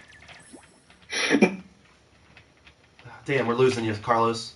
They don't want you to just go through each planet and wipe out everything just because you can. They want to make it feel like it's a living, breathing thing. There's these sort of protectors that will stop it. Not that you can't. You can, but you'll have to get past these guys first. I think it'll be interesting though, because imagine if like this kind of thing starts where people like put down a flag like this is Petopia and this is my planet, and then like people try and decimate like other planets, and now it becomes this like world war type thing where Kind of like EVE Online. yeah, like and then suddenly like the game evolves into like this massively multiplayer like war game where people are trying to protect their planets. Well, the only thing that I found disappointing about it, because I think that was really cool that they added that into it. I mean, you saw the machine in the video. Yeah. Those were the protectors of that particular planet. The thing that was sort of disappointing is that they're not going to be as procedurally generated as the other types of animals. So you're just not going to really be a whole lot of variation to them, or at least the way they look.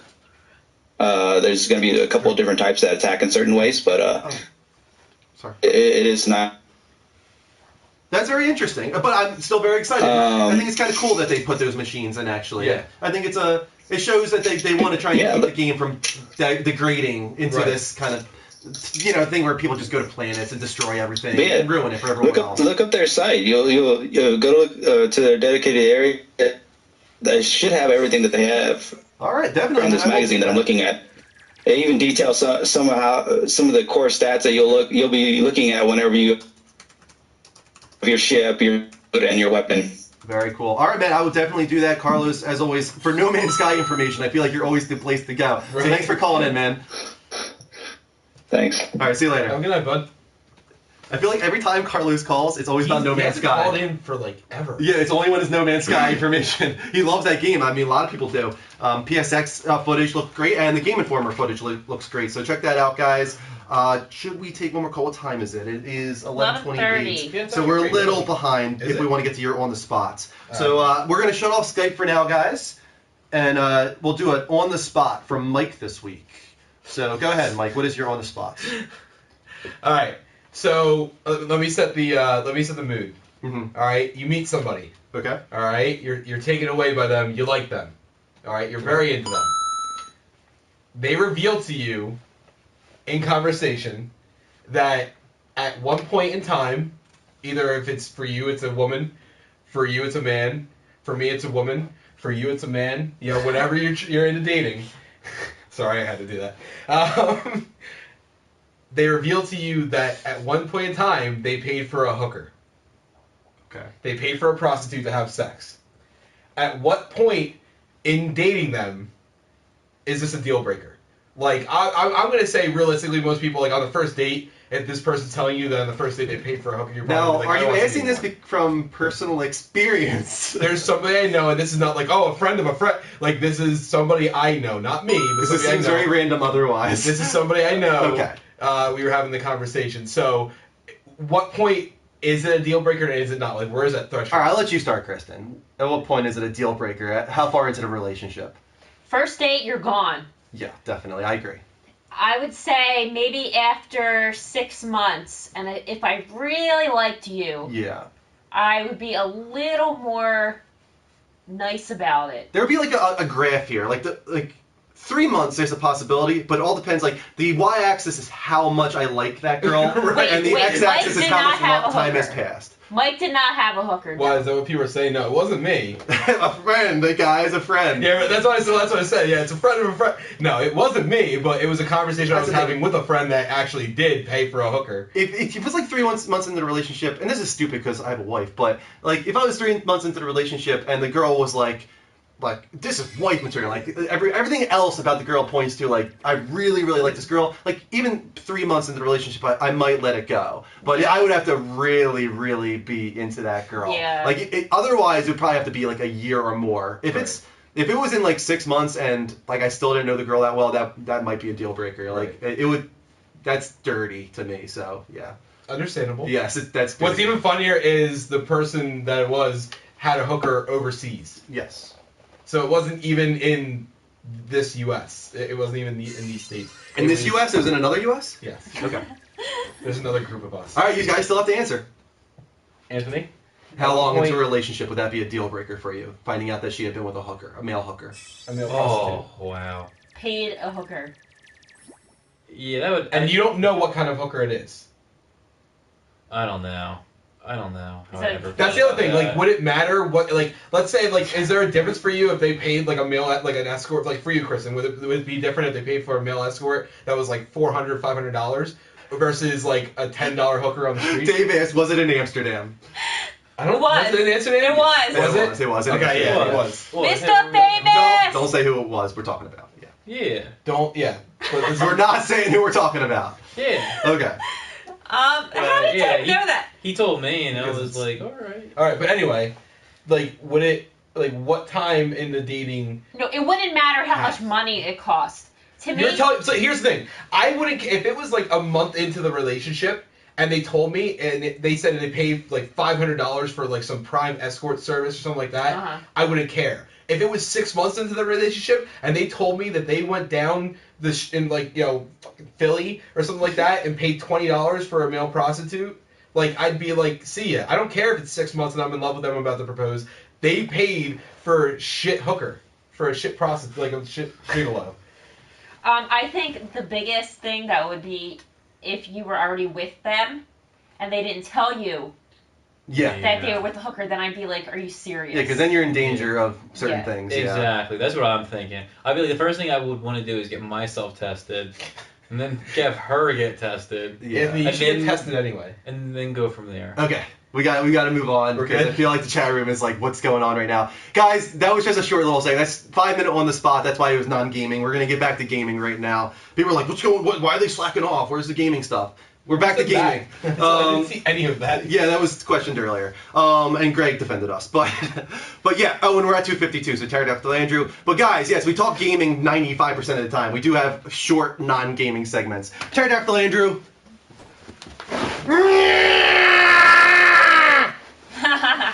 All right. Wait, I have one more question. Yeah, go ahead. If the hooker looks like Nathan Drake, is that acceptable? That's for you, obviously. That question is for you. I don't know. Too many ifs and buts. Do you think Nathan Drake is attractive? Yeah. Okay. Cool. You look like Nathan Drake. Cool. Very cool. All right, so that is the end of On the Spot. Now we can actually move on to Nathan- topic of the week. Nathan Drake is almost too handsome. Yeah, I agree. Yeah, and Especially in the new one. Like, they really and made the him fact good that looking in this new one. he's just like he never gets dirty. He just looks like a male model on the screen at all times. It's pretty. And now I can see his pupils and everything, and his irises. I can look into his dreamy eyes. Yeah, Exactly. And he has like the perfect scruff and everything. It's just like it's ridiculous. The perfect scruff. Yeah, he's got like the perfect amount of scruff. Yeah. All right. So, guys, topic of the week this week is exclusivity. When is it okay? And this is feeding off, obviously, Street Fighter V was recently announced for PS4 and PC, exclusive to those, not coming to Xbox One. A lot of fighting fans upset about that if they chose the Xbox One this generation. But not just that, Rise of the Tomb Raider. Not too long ago, Sunset Overdrive. Third-party exclusivity is what we're specifically talking about, because first-party exclusivity makes sense. You know, that's developed in-house by Sony or Microsoft. There's really no choice there. Yep. Those are going to be exclusive. And that's why everyone's okay with, like, you know, Naughty Dog, that's owned by Sony. There's plenty. Media Molecule owned by Sony. It goes on and on. Sony has a lot of first-party studios, and that's why you see exclusives from those people. So let's start with Sunset Overdrive, I think. And guys, feel free to chime in on this. How do you feel about exclusivity? When is it right? When is it wrong? Those kind of things. Here's why I don't like the Sunset Overdrive exclusivity. Okay. And I'm going to start with why I don't like it at first. Because we got burned for the last 3 installments, Ratchet and Clank. The last one was good, but it was very half-assed, rushed, and it would have been a great large game, but they just put it together quickly just to calm people's issues that they had with Insomniac, pretty much. That's all I felt like it. It didn't really do anything to tell the story more. It just kind of filled that void we all were feeling from All for One and whatever the other one was that was a tower defense. Yeah. You know what I mean? Yeah. So then they put all their, because they were putting all their time and money into the exclusive Xbox One game, Sunset Overdrive. Now, why I don't care is because it's fully exclusive, and developers have done this for years, like at Bungie. Bungie did it with Microsoft, you know, for Halo. I mean, people have been doing it for a while, so I don't care that much. I just feel shunned because we at PlayStation had been partial to the Ratchet and Clank series for so long. We deserve Sunset Overdrive, and we're not getting it. Some comments. Somebody said it's okay when I don't care about the game. Another one said that console exclusivity is dying. Actually, I feel like it's coming back more this generation than it did last generation. Yeah, very big. Yeah. Because last generation you didn't see very much of that at all. Uh-oh. You had Halo and stuff like that, but what? I lost connection to my PS4. Well, Oh, sorry, that was my. Oh, that's why. Never mind. Go ahead. So you do whatever you want to do. But yeah, at Sunset Overdrive, I think the reason I'm okay with Sunset Overdrive, obviously I'm upset that I don't get to play it on PS4. But the reason I think that it's okay is because it was offered to Sony. They turned it down. Right. So because they couldn't own it. Right. Sony wanted to own the rights to it, which Sony kind of just got a little too greedy. But we do have to understand why they want exclusivity to or ownership of games is because of things like Crash Bandicoot. They can't use Crash Bandicoot anymore. They realized where it became an issue. Yeah, and for those reasons, Spyro, Crash Bandicoot, stuff like that, they don't want that happening anymore. Right. So when they see a property that they could invest in, they want to own that property so that nothing happens in the future like Crash Bandicoot. Now, Sunset Overdrive, Microsoft had like a pitch from Insomniac, and they said, we want to retain ownership of this. We want this. We want that. And Microsoft's like, yeah, sure. Have it, man. Right. And they were like, okay, I guess we're exclusive to Xbox One. So for that reason, I'm okay. Moving on to Rise of the Tomb Raider, though, this is where I'm not okay. And even though all signs point to limited exclusivity, what's wrong? What happened? There's a kangaroo. Is that a kangaroo? I don't know what it is. It's a kangaroo, I think. What the hell? All signs for Tomb Raider point to limited exclusivity, maybe 6 months, maybe a year. But the problem I have with that is when they announced Rise of the Tomb Raider, you could pre-order it on PS4. There were no exclusivity agreements. It happened months later, and the only reason it happened is because Xbox One is like, they have Uncharted, we need something. We're going to pay Crystal Dynamics simply not to put it on PS4. We're not going to help them with development. We're not going to do anything except pay them not to put it on PS4. And I'm also pissed at Square Enix for accepting that. Yeah, Crystal Dynamics specifically, also Square Enix. Yeah, it's especially coming off of PS4, the remastered definitive edition, where Tomb Raider sold 2 to 1. I was gonna say it was like double. Yeah, exactly, 2 to 1 on PS4 to Xbox One. So for that reason, you also have to wonder, are they going to regret this? Right. I feel like Sony should kind of shun them in some way. Oh God, I don't know about that. Never want to burn bridges. No, you know? They need to teach them a lesson. You don't just say, like, no, you don't do that. Like, we don't like that you did that, but we'll welcome you with open arms again. Like, this isn't the Bible. You fucking teach them a lesson. It's hardcore business. Yeah, I understand what you mean. But people want to play Tomb Raider on PlayStation, and for the longest time, Tomb Raider was actually very connected to PlayStation. Right. It was very at first it was exclusive, only on, actually. Yeah, it was only on PlayStation. It started on PC, I'm pretty sure, from Eidos, and then it went to PlayStation 1. No, PlayStation 1, I think right off the bat, wasn't it? I thought that the very original one was both PC and PS1, I thought. Well, yeah, it started at the same time. Yeah. So, but still, they're very connected. They've had like an allegiance to each other for a long time, and then it makes sense why they went multi-platform. You know, production budgets raised. You need to have as many sales as possible, and for that reason, God, how much could have Microsoft offered them to offset 6 months to a year? I mean, they're going to lose a lot of sales. Millions. Yeah, so they had to, They tens of millions maybe. Them. Yeah. Yeah. And that's why it pisses me off. And now we have Street Fighter V. I was surprised that you didn't bring up Destiny.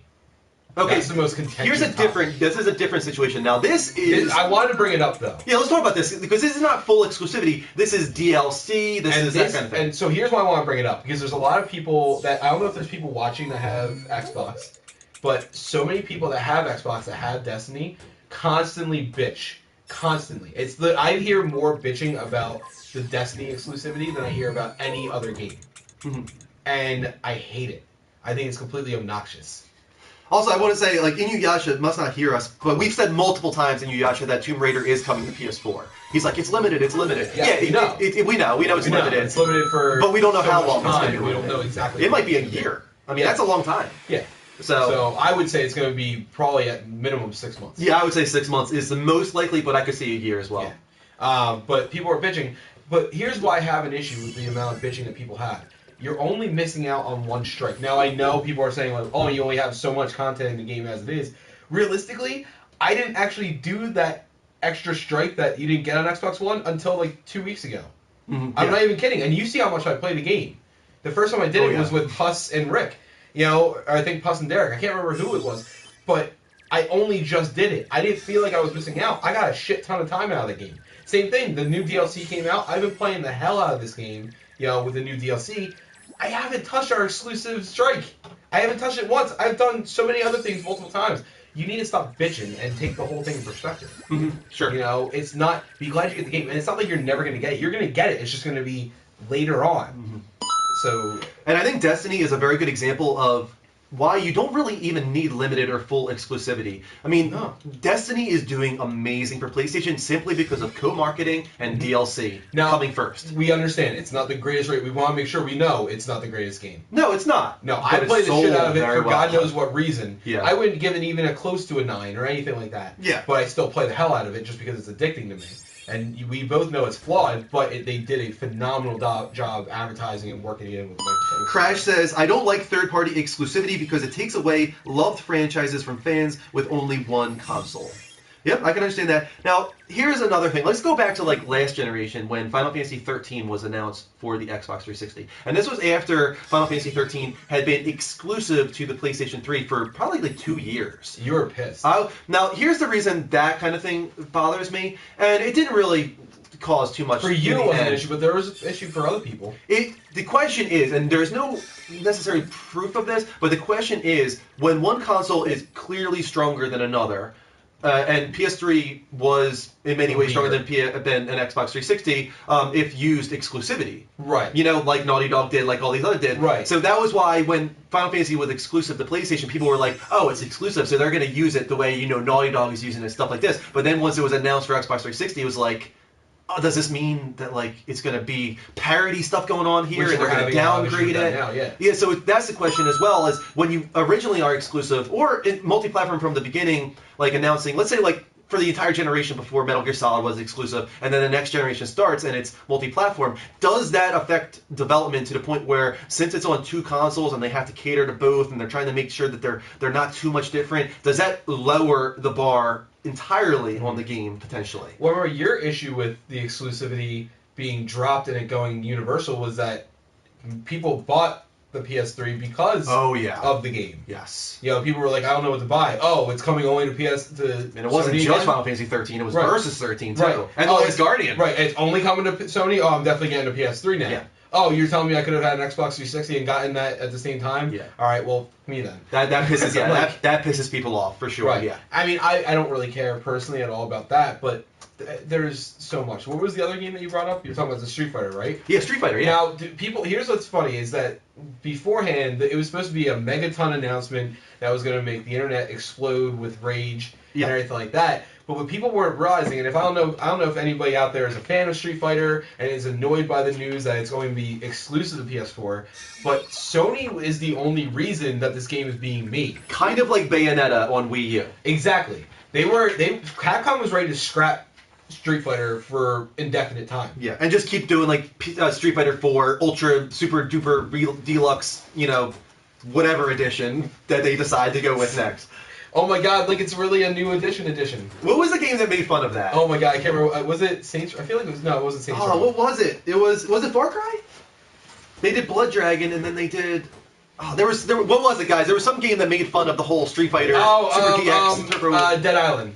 Was it Dead Island? Yeah, no, not Dead Island. Dead Rising. Yeah, Dead Rising. And it's actually a Capcom game. Yeah.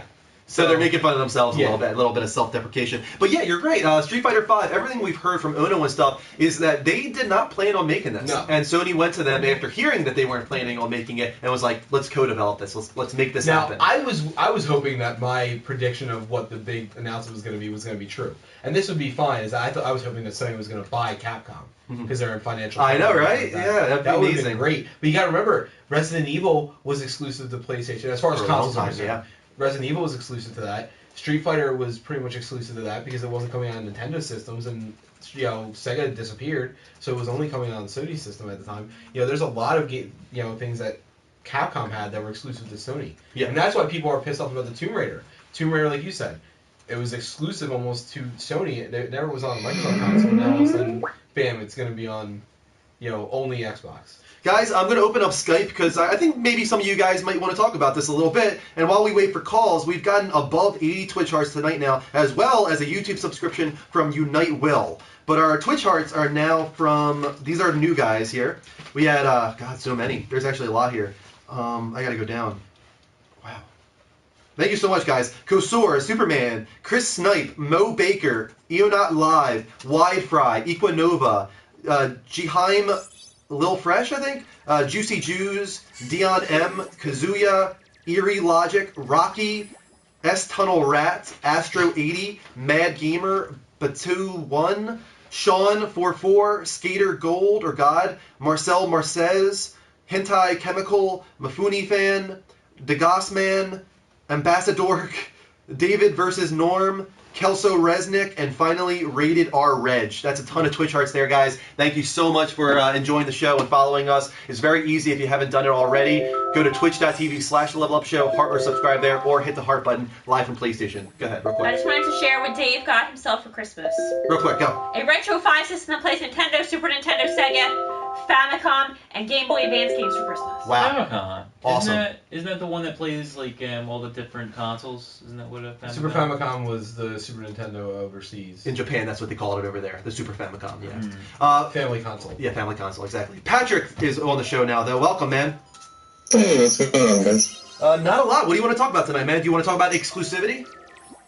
Yeah, sure. That's definitely a pretty debated topic, I think. I was reading in the comments that, somebody was saying about console exclusivity is going down or is dying or something like that.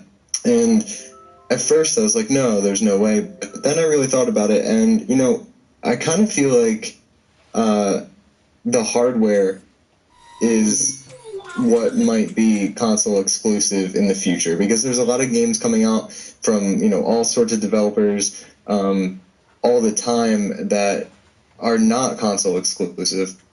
And the difference between Xbox One and PlayStation 4, aside from the hardware inside, but it's the UI interface and the some of the different settings that you can add, like themes, and are a little bit better on console, PlayStation.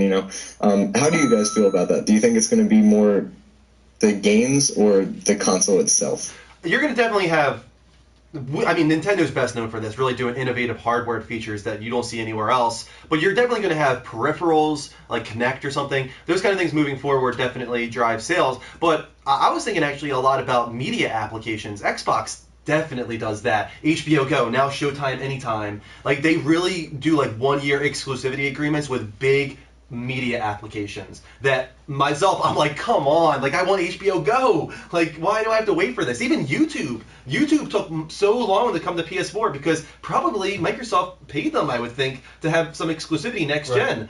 That drives sales, in my opinion. People like media applications. These aren't just game consoles anymore, they're media centers. Yeah, and that's what Microsoft was pushing their system as. Yeah, originally, and then they were like, oh, it's a game console first. Don't get us wrong, guys. Yeah, afterwards, that's what they pushed. Yeah, at the beginning it was TV, Call of Duty, but they rectified that for sure, I think, in my opinion. Now, did you have any like specific hardware things in mind? Not necessarily, but just like you were saying about the applications, the media center. I mean, Xbox. I don't own one, but I've heard pretty good things about the TV options that they have on there. Yeah. That make it pretty exclusive and actually made it an option for me to buy. You know, I was thinking about it, but I really bought PlayStation not because of the games that they have necessarily, but because I wanted a strictly gaming console, something that I knew would be able to handle games from now way into the future with no problem. Whereas with Xbox One, I didn't get that because, number one, it's cheaper, so I wasn't quite sure of the material of the actual console, and I know that Sony does a good job with that. So yeah, Sony does do a good job with hardware. Another thing, oh man, I almost lost it for a second there. Oh yeah, the Twitch app on Xbox One. I'm surprised that even though we have live from PlayStation, that's dedicated entirely to PlayStation. We can't watch PC streams on that. It would be really cool eventually if the Twitch app comes to PS4, because then potentially we could start streaming from PC and you guys can still watch us, and we can do like a true 1080p camera and really get this show looking better for you guys. So maybe eventually if the Twitch app comes to PS4, that would help us out as well. So I think that Microsoft is very smart with those kind of things, with grabbing hold of media applications, and you're going to see a lot of that moving forward. But it drives good competition as well, because PlayStation View for the PlayStation, their new TV service actually looks pretty good. Have you seen that yet, Patrick? Have you seen PlayStation View? I actually haven't seen that yet. Check it out, man. Is that similar to the PlayStation TV? It's really a IPTV service, basically, is what it is, and they have partnerships with many, Viacom and a few others. I think they have CBS. They don't have Disney and ABC yet, but they're trying to get a hold of those. But you're going to have about 70 channels at the beginning, and the way it works is that no matter what, those channels always have 3 days of content for you to watch, and you can even watch it live. But if you heart certain shows, you'll have 28 days of content for those shows. It sounds really good, and if the price is right, I might switch to it, actually. Definitely. Yeah, that's awesome. One last question, not to hold you guys up, but how do you guys feel about the market value of games now and the replayability value of games now? I was thinking when I was younger, games I felt I could play over and over and over again. Maybe it's just age, but at the same time, there's so many more games to choose from, and my wallet's getting smaller and smaller. What's making games now feel less replayable? I mean, I don't know if I only feel like that. I'll tell you right now, it's psychology. It's more than anything else. It's really what it comes down to. So back then, we were very limited as far as what we were able to interact with. We had much less, like you wouldn't think about it. You were like, oh, we had TV and movies and everything. We didn't have nearly, and I mean, if you think about the internet, how much stuff we have access to immediately. And the whole generation is my, now. And they're not used to having to wait and replay. So part of the fun about replaying games like Mario and everything like that, you look at a game like the original Mario, and I mean, you could speedrun it, even as a basic gamer within just a few hours. Yep. But you're going to go back and keep playing that repeatedly and have just as much fun pretty much as the first time you played it. And it's because you're remembering that you had fun playing it. Whereas if you give it to a kid now, they're not going to have fun with it after about 10 minutes if they're not beating it. Mm-hmm. So what's happening is you're used to now, you have access to so much content. Back then, Mario came out, and then it was another 3 months before another game came out. Yeah. Now it's Mario comes out on the same day as 4 other games, and guess what? Next week you have another slew of 5 games. Yeah. Like you have just access move to on everything. so fast. Right. So we're all used to getting new content immediately. Look at us with smartphones. We have to. How many times? I mean, I don't even know if you're an active Facebook user, but even if you don't think you're an active Facebook user, there's things that show you on your phones how much you check your statuses and everything on Facebook. And even me, I barely check my Facebook. You know, I really honestly never go on it in my mind, but I check it way more than I actually think I do. And it's just because of the mindset we are in now. What you said is definitely right on, but there's so many aspects to this, Patrick. Like he was saying, it was difficulty as well. It's not just that it was you could do this in 2 hours. Back then, you didn't have save points on a ton of games. The whole replayability of a game, like God, if you're going back to like the original Nintendo, is that you died and you didn't get to start at a checkpoint. You had to go all the way back to the beginning, and it might have been a 3-hour game, but it took you weeks to finish it because you couldn't go on the internet and look at a FAQ. You couldn't, watch YouTube videos, Let's Plays, and stuff like this to help you figure it out. But even more so than that, nowadays, a lot of the games we're playing are meant to be one-sit plays. A lot of these indie titles, like Journey and stuff, and honestly, I love that. I love being able to sit down for 2 to 3 hours. One day, I'm done with the game. It's like going to watch a movie or something, and it's an amazing experience, memorable, but I'm never going to come back to it.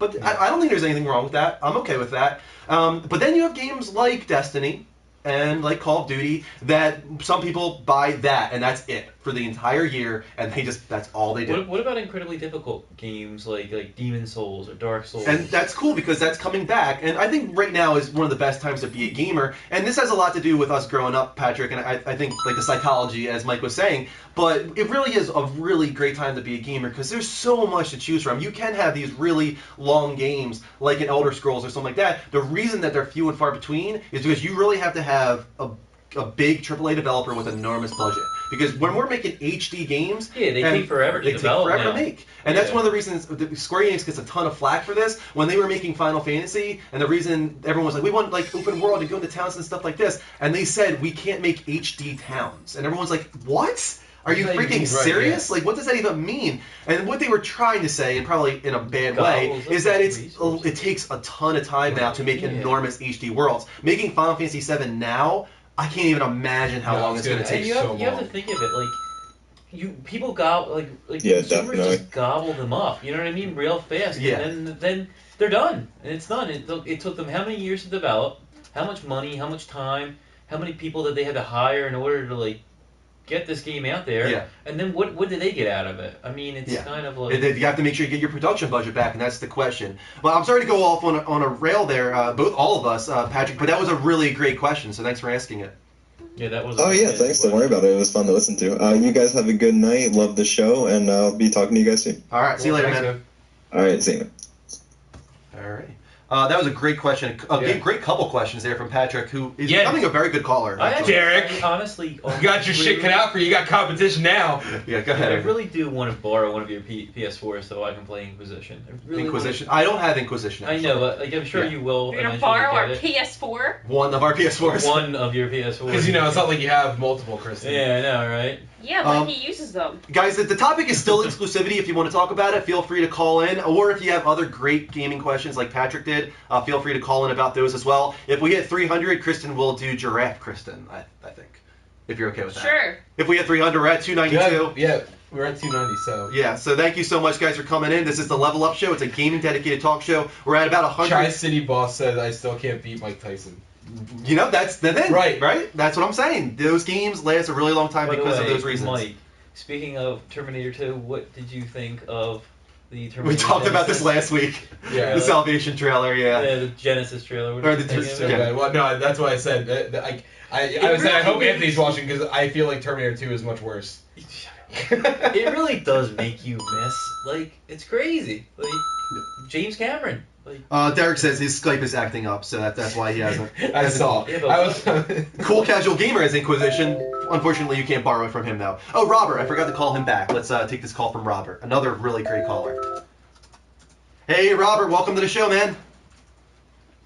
Good evening, folks. How are you? Doing very well, man. What do you want to talk about tonight? We're talking about console exclusivity. Yes, we are. And that's an interesting topic. I'd like to give you just my little quick thing on this about console exclusivity. Back in the day, I've been gaming for quite a long time. I mean, my parents brought home a Odyssey, so you can have an idea how long I've been playing video games. Point is, PS2, I had that. I had no real desire to get an Xbox. Then Xbox Live comes out, and I get an Xbox. Yeah. I only bought it because of the Live system. I thought they did something really smart with the multiplayer gaming. I saw that as being like the future of gaming, console multiplayer gaming. You had it forever on PC, but to have it on console was something totally different, totally new. I was one of the first people that got Xbox Live. I actually got my Xbox the day Xbox Live launched. So fast forward a couple of years, it was the decision of getting a 360 or a PS3. I went with the 360 again. Multiplayer gaming was kind of the way to go. Then Metal Gear 4 comes out. Yeah. And it was time to buy a PS3. Exactly, yep. And something happened. I started to realize that I was buying titles for my PS3 that were specifically for it. If it was a multiplayer game, because the PS3's multiplayer capabilities were at best sketchy. Yeah. Definitely, no, you're right. Yeah, definitely. If it was a multiplayer game, I bought it for the 360. I'd rather play with my friends on 360. But if it was something specifically for the PS3, I bought it for that. Now, you mentioned Final Fantasy 13 earlier, and that was an interesting one because I had both systems. And I looked at it and said, well, the PS3 version, it was originally made for the PS3. It was ported to the 360. Yes. So I said, well, now I'm going to have to get it for the PS3. One, I'm a Final Fantasy fan, and it was originally made for that console. I'm okay with exclusivity. I'm fine with it. At the time, I had both systems, so I could either get one. If it was an exclusive game for the 360, I would get it. If it was exclusive for the PS3, I would get it. Now, I've waited a year for the current gen to figure out which one I really wanted to get. And, touching on your subject about the PlayStation View and the app systems for the Xbox One, it's a really great system. But I don't want to put my cable line into it. I have no desire. I have a cable box for that. I have a DVR, and I don't need that. I want a system that's specifically for gaming. So I think exclusivity is okay. I understand why people can gripe about it. I can totally understand that. And timed exclusivity is fine too as well. But I think as we start to realize where these games are going with the hardware and this and that, I know you guys touched on that, the hardware is really going to be the descriptor now. Yeah. And I think Final Fantasy 13 is a really good point of that, even on the last gen, because it was originally made for one system and ported to another. What are your guys' thoughts on that? Well, touching on, I think that exclusivity is okay too. And one of the reasons I like exclusivity in a lot of ways is that it gives character to a console. The way you kind of remember a system is by its exclusive games for the most part, or sometimes it's exclusive software if it's Xbox Live or whatever. But I mean, allegiances form through exclusivity. That's why you have PlayStation fanboys or Xbox fanboys. The most part is because I can only play Gears of War on Xbox. I can only play Metal Gear Solid on PlayStation. I can only play Final Fantasy on PlayStation. And because of that, you subconsciously form these, I don't know why, and it's dumb to do it, and I admit it, and it's happened to me. You form this like relationship with a company, and for some reason you want the games to stay there. It's like, no, it started there. I want it to stay there, and it's dumb, but it happens, and we're all guilty of it. And no matter what, a lot of people say, no, I'm not a fanboy. It happens, like it always happens, all the time. Yeah, it's hard to resist it sometimes, but I do like it for that reason. It makes it interesting. It makes it because it's like, oh yeah, PlayStation is where I get these games. Xbox is where I get these games, and I think PlayStation does it right because by doing first-party studios and stuff like this, they have 100% exclusivity. But what Microsoft is doing, it's starting this trend where people are realizing, no, like I don't need to get this because in 6 months it will come to PlayStation. And at the beginning it works, and that's why when Tomb Raider was announced, they were trying their very hardest to be like, no, we're not talking about if it's exclusive or limited. Right. They just said coming only to Xbox One whenever. Yeah, and it actually turned out to bite them in the ass. Now it's like you guys are shady, like you guys are assholes. Yeah, but the reason they're doing that is because they don't want people to realize that they can get the game 6 months later on PlayStation. And what sucks about it is that back in the day too, publishers weren't really as big as they were before, as they are now. So they really had to rely on the game companies, the console makers, giving them money, which is why we had exclusives in the first place. Yeah. Most of the games would never have been made if it wasn't for, the money, kind of like with Street Fighter. Yeah, sure. Because they don't have the fund, they didn't have the funds. Now you have publishers that make more money than the freaking console developers. Yeah. And it sucks because we actually get bit in the ass because now they have the control. Kristen, you're going to do draft Kristen in a second. It's 300. But they have the control over everything, and it kind of sucks for all of us because now they get to pick and choose what they want to use. And it's great because most of the time the games go to everything, whereas likely if this was 15 years ago, Call of Duty would have been exclusive to Microsoft. Probably, yeah. You know what I mean? With the amount of money that they get, Microsoft gives them to have a lot of the control over Instead it. of DLC and stuff, it would have been exclusivity on console, yeah. But I actually like exclusivity for some things. Mm-hmm. Like, it gives me a sense of, all right, I bought this system, not for just one thing, but for, this is a nice little, thank you, and stuff like that. So if Microsoft really wanted to have Tomb Raider be exclusive to them, here's why I actually don't like the Tomb Raider exclusivity. Let me just say it, too. More so, it's just, oh, shit, we need an Uncharted killer. Yeah. Let's take Tomb Raider because God forbid we do something creative and make original. our own game, yeah. That's what pisses me off about it more than anything else. Yeah. But if they were like, hey, listen, you guys have a great game. It's sold well on our system. We want to buy the rights to this. Can you guys develop it only for Xbox? I would actually give them credit for that. Yeah. But not the way that they're doing it. Sure. So, but I like that. I like saying oh, you guys bought this, PlayStation. We bought this company for you guys because we know that you're fans of it. Definitely.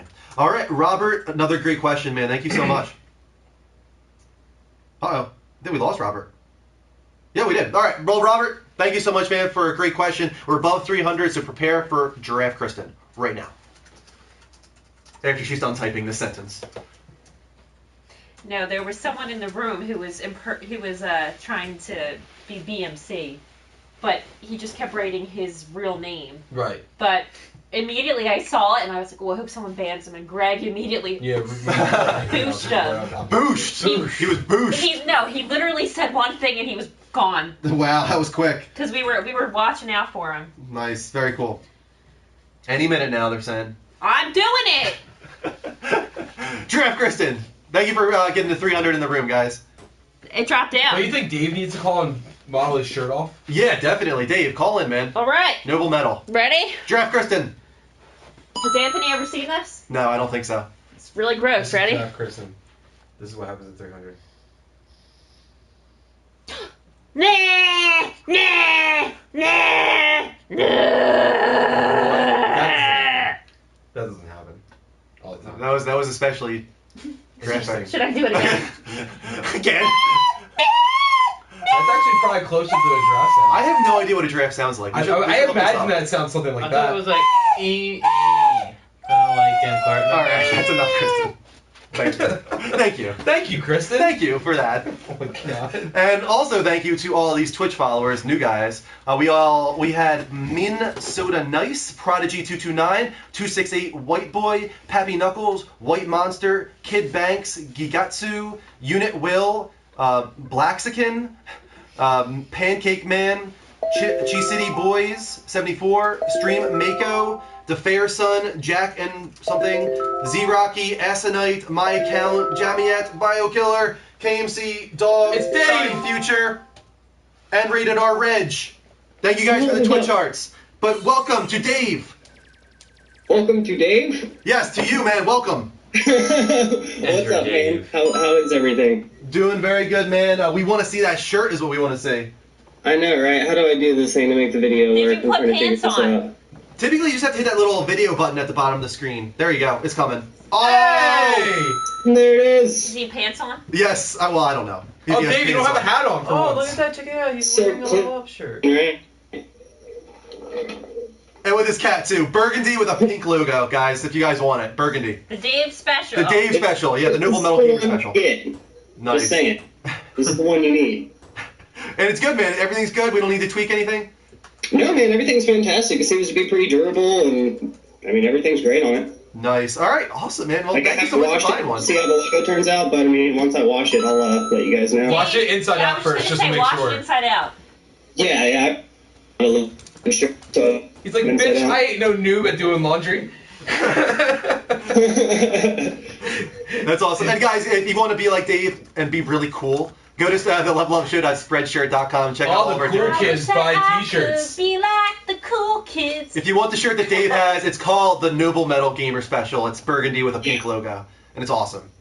Sure, because obviously this is the best looking one. I mean, Kristen had it right. Nice. And while you're here, Dave, do you want to comment at all on console exclusivity and how you feel about it?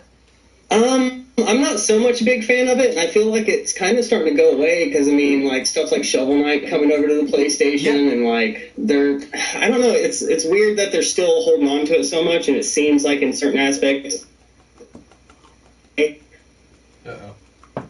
not, like... You might want to turn off your video now, Dave. We're having some lag. Clinging on to it, like... Uh-oh. David, can you hear me? David! Snake! Alright. Dave, you're awesome. Thanks for calling in, and thanks for showing off the shirt.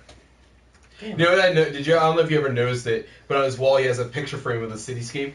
Oh, really? I didn't notice that. Well, do you remember when he streamed originally? Yeah. He had the city. Well, he cut that paper out, and that's the piece of it because he doesn't do it anymore. That's cool. It's like the dollar bill or something. Yeah, it's kind of like our nod to the clock. Yeah, exactly. Guys, good mommy. Even more Twitch and YouTube subscriptions here. Chris Myers, who called in early in the show, he's a great caller. He subscribed to our YouTube. We also had these Twitch charts from Sean, Big N25, Tomo FX, Fantastic Danny, and Darth Alaron 96. That's over 110 Twitch hearts tonight, guys. Thank you so much. Keep them coming. We have another 20 minutes left in the show. Final push here. Go to twitch.tv/levelupshow, heart or subscribe there. Or if you're watching live from PlayStation, hit the little heart button to follow us, and that'll mean that you get notifications whenever the show goes live. We're also active on Twitter, active on Facebook. Subscribe on YouTube to see past archives of the Level Up Show. And finally, as Dave was showing off, we have t-shirts now. Go to levelupshow.spreadshirt.com. We have multiple t-shirts, tank tops,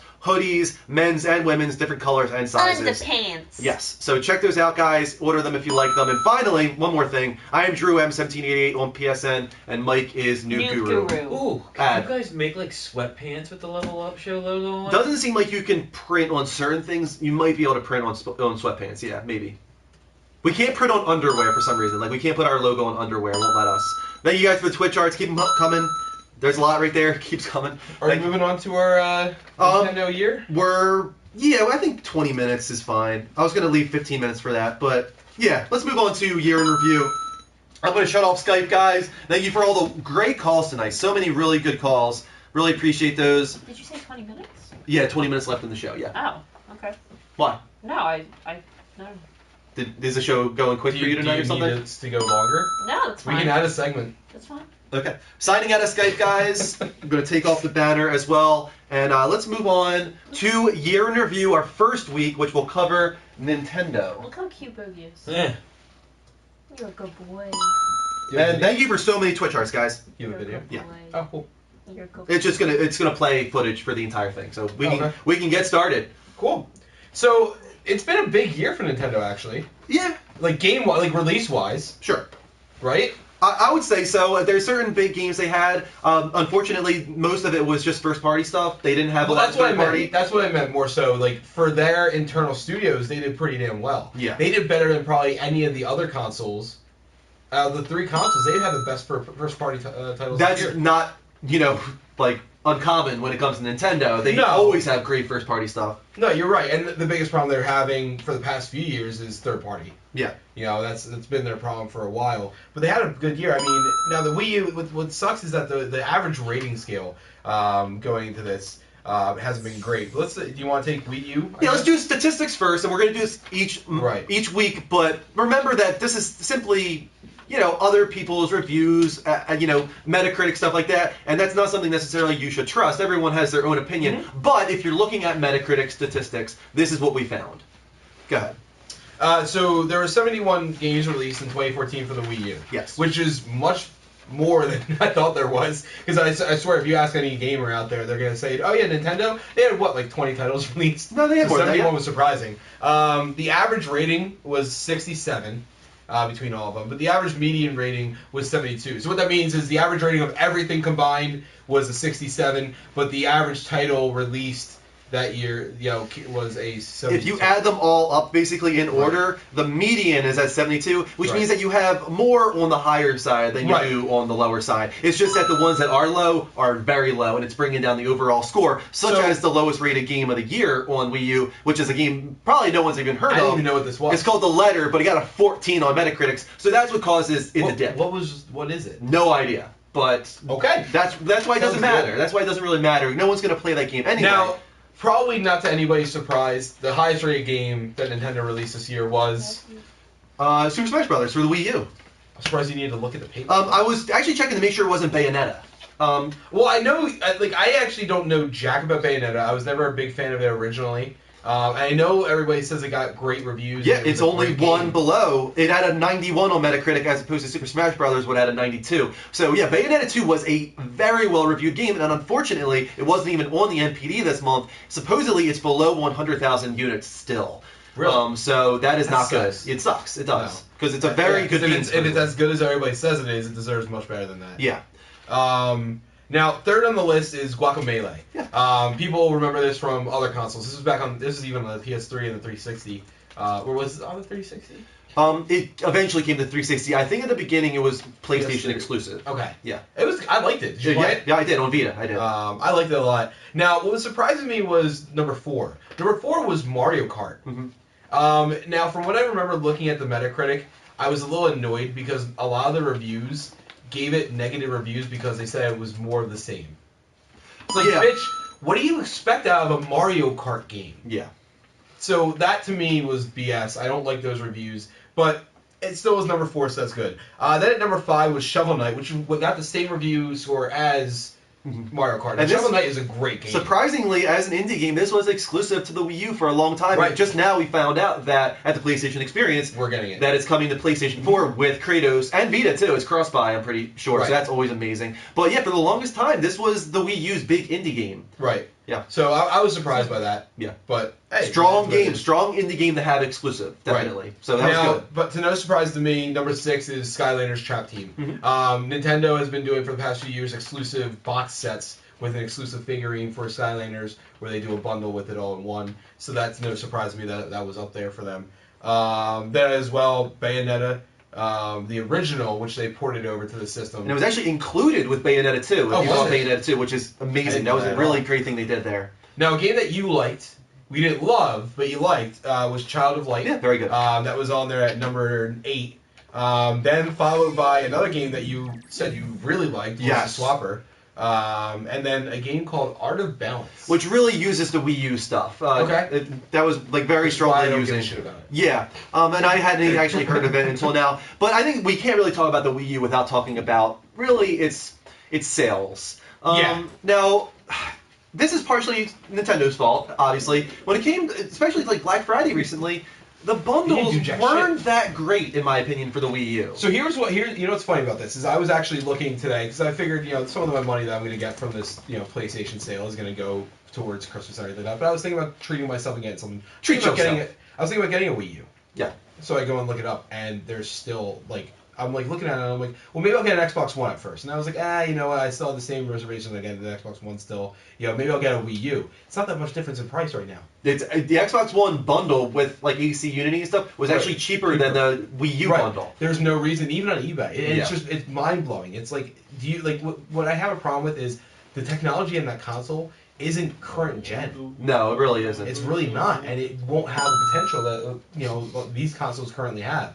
So I think it's really poor move on their part at this point, especially because I think we're pretty sure they have their next console in the works because they know how poorly this one's doing. Wouldn't you think to just cut your losses a little bit, try to get more consoles out there, cut it to like 250 plain, 300 with a bundle, or do what so many people have said, and I know this would be them admitting defeat in a lot of ways, but unbundle the Wii U pad. Because not a lot of games are using it, and to be honest with you, like they're still pushing it, and we saw this with the Zelda Wii U footage. But the way they're pushing it is like that's what we're using the Wii U for. So you can look at the map, so you can use a gyroscope, things that no one will want to use. Right. This is what we bought a Wii U for. Remember the Wii? Yeah. Everybody was pissed off that you had to use it for stupid controls that you didn't want to and eventually they did some cool stuff like Skyward Sword, but you can't do that in this new one. Right. And like the Wii U pad is not being used in compelling ways. So just suck it up, Nintendo. Unbundle it. Get that thing down to $200, maybe $250. Maybe bundle Zelda with it next year, and you might have an amazing year. But they're so stubborn over there at Nintendo. They never. Now, want someone anybody to Arcade compete. is saying how much does a Wii U cost? Wii U right now is $300 plain by itself. I think so, right? That's the unbundled. And Wii I think U. the bundled version is $350. Yeah, that's what I think. I'm pretty sure. Yeah. So now the bundle version, they're like, oh, we give you 2 games.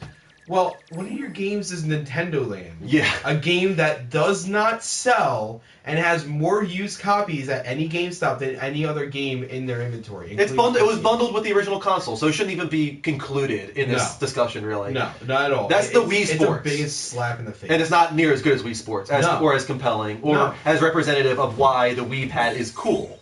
It doesn't show off why this should have been bundled with every single console, and it should have been the main feature behind its development in the first place. It makes no sense. They messed up from the very beginning. They misread their market. They misread what people wanted. They said, oh, people like their iPads right now. They like tablets. Let's do this. Well, iPad did it first. Like, the thing about the Wii is that nobody had done that yet. You know what sucks is originally when they were talking about it, it made it sound like you were going to be able to take your games with you. Do you remember that? Yeah. When they were talking about it, like, I was like, oh, that's awesome. You can play Mario in the car, while you're going somewhere, and then link it up to your system and continue playing. Well, that's not the case. Zombie ITC says, and this is a great segue, I think Nintendo is great only at its handhelds. So let's talk a little bit about the handheld side. Let's go over to the 3DS. Now, kind of funnily, they're very similar as far as games released. There were 70 games released on 3DS, less games than Wii U, according to Metacritic. I was very surprised by that. The average rating is the exact same at 67, but the median rating is a little lower at 70. Now, Shovel Knight was the best rated game with 3DS with a 90, but it goes through Bravely Default, Persona Q, I was Super Smash surprised at Bros. Bravely Default. That's heralded as being one of the best RPGs made in a while. Current games. Yeah. For the longest time. But I number 2. kick myself for not playing that. That's very good. It was number 2 game of the year for 3DS, and then you have Persona Q, Super Smash Bros. For the 3DS, then Retro City Rampage, Pokemon Omega Ruby, Shantae and the Pirate's Curse, Theater Rhythm Final Fantasy, Pokemon Alpha Sapphire, and Siesta Fiesta. The lowest ranked game was a Tenkai Knights with a 26, but those top rated games are all between 90 and 81. Now, first thing I'm looking at here, I think that the 3DS actually had a worse year than the Wii U when it comes to games. Thank you to Action Libra! Why is that? Subscribe. Oh my God! Thank you so much. You have the noises? I can do it. Should we have Moobot?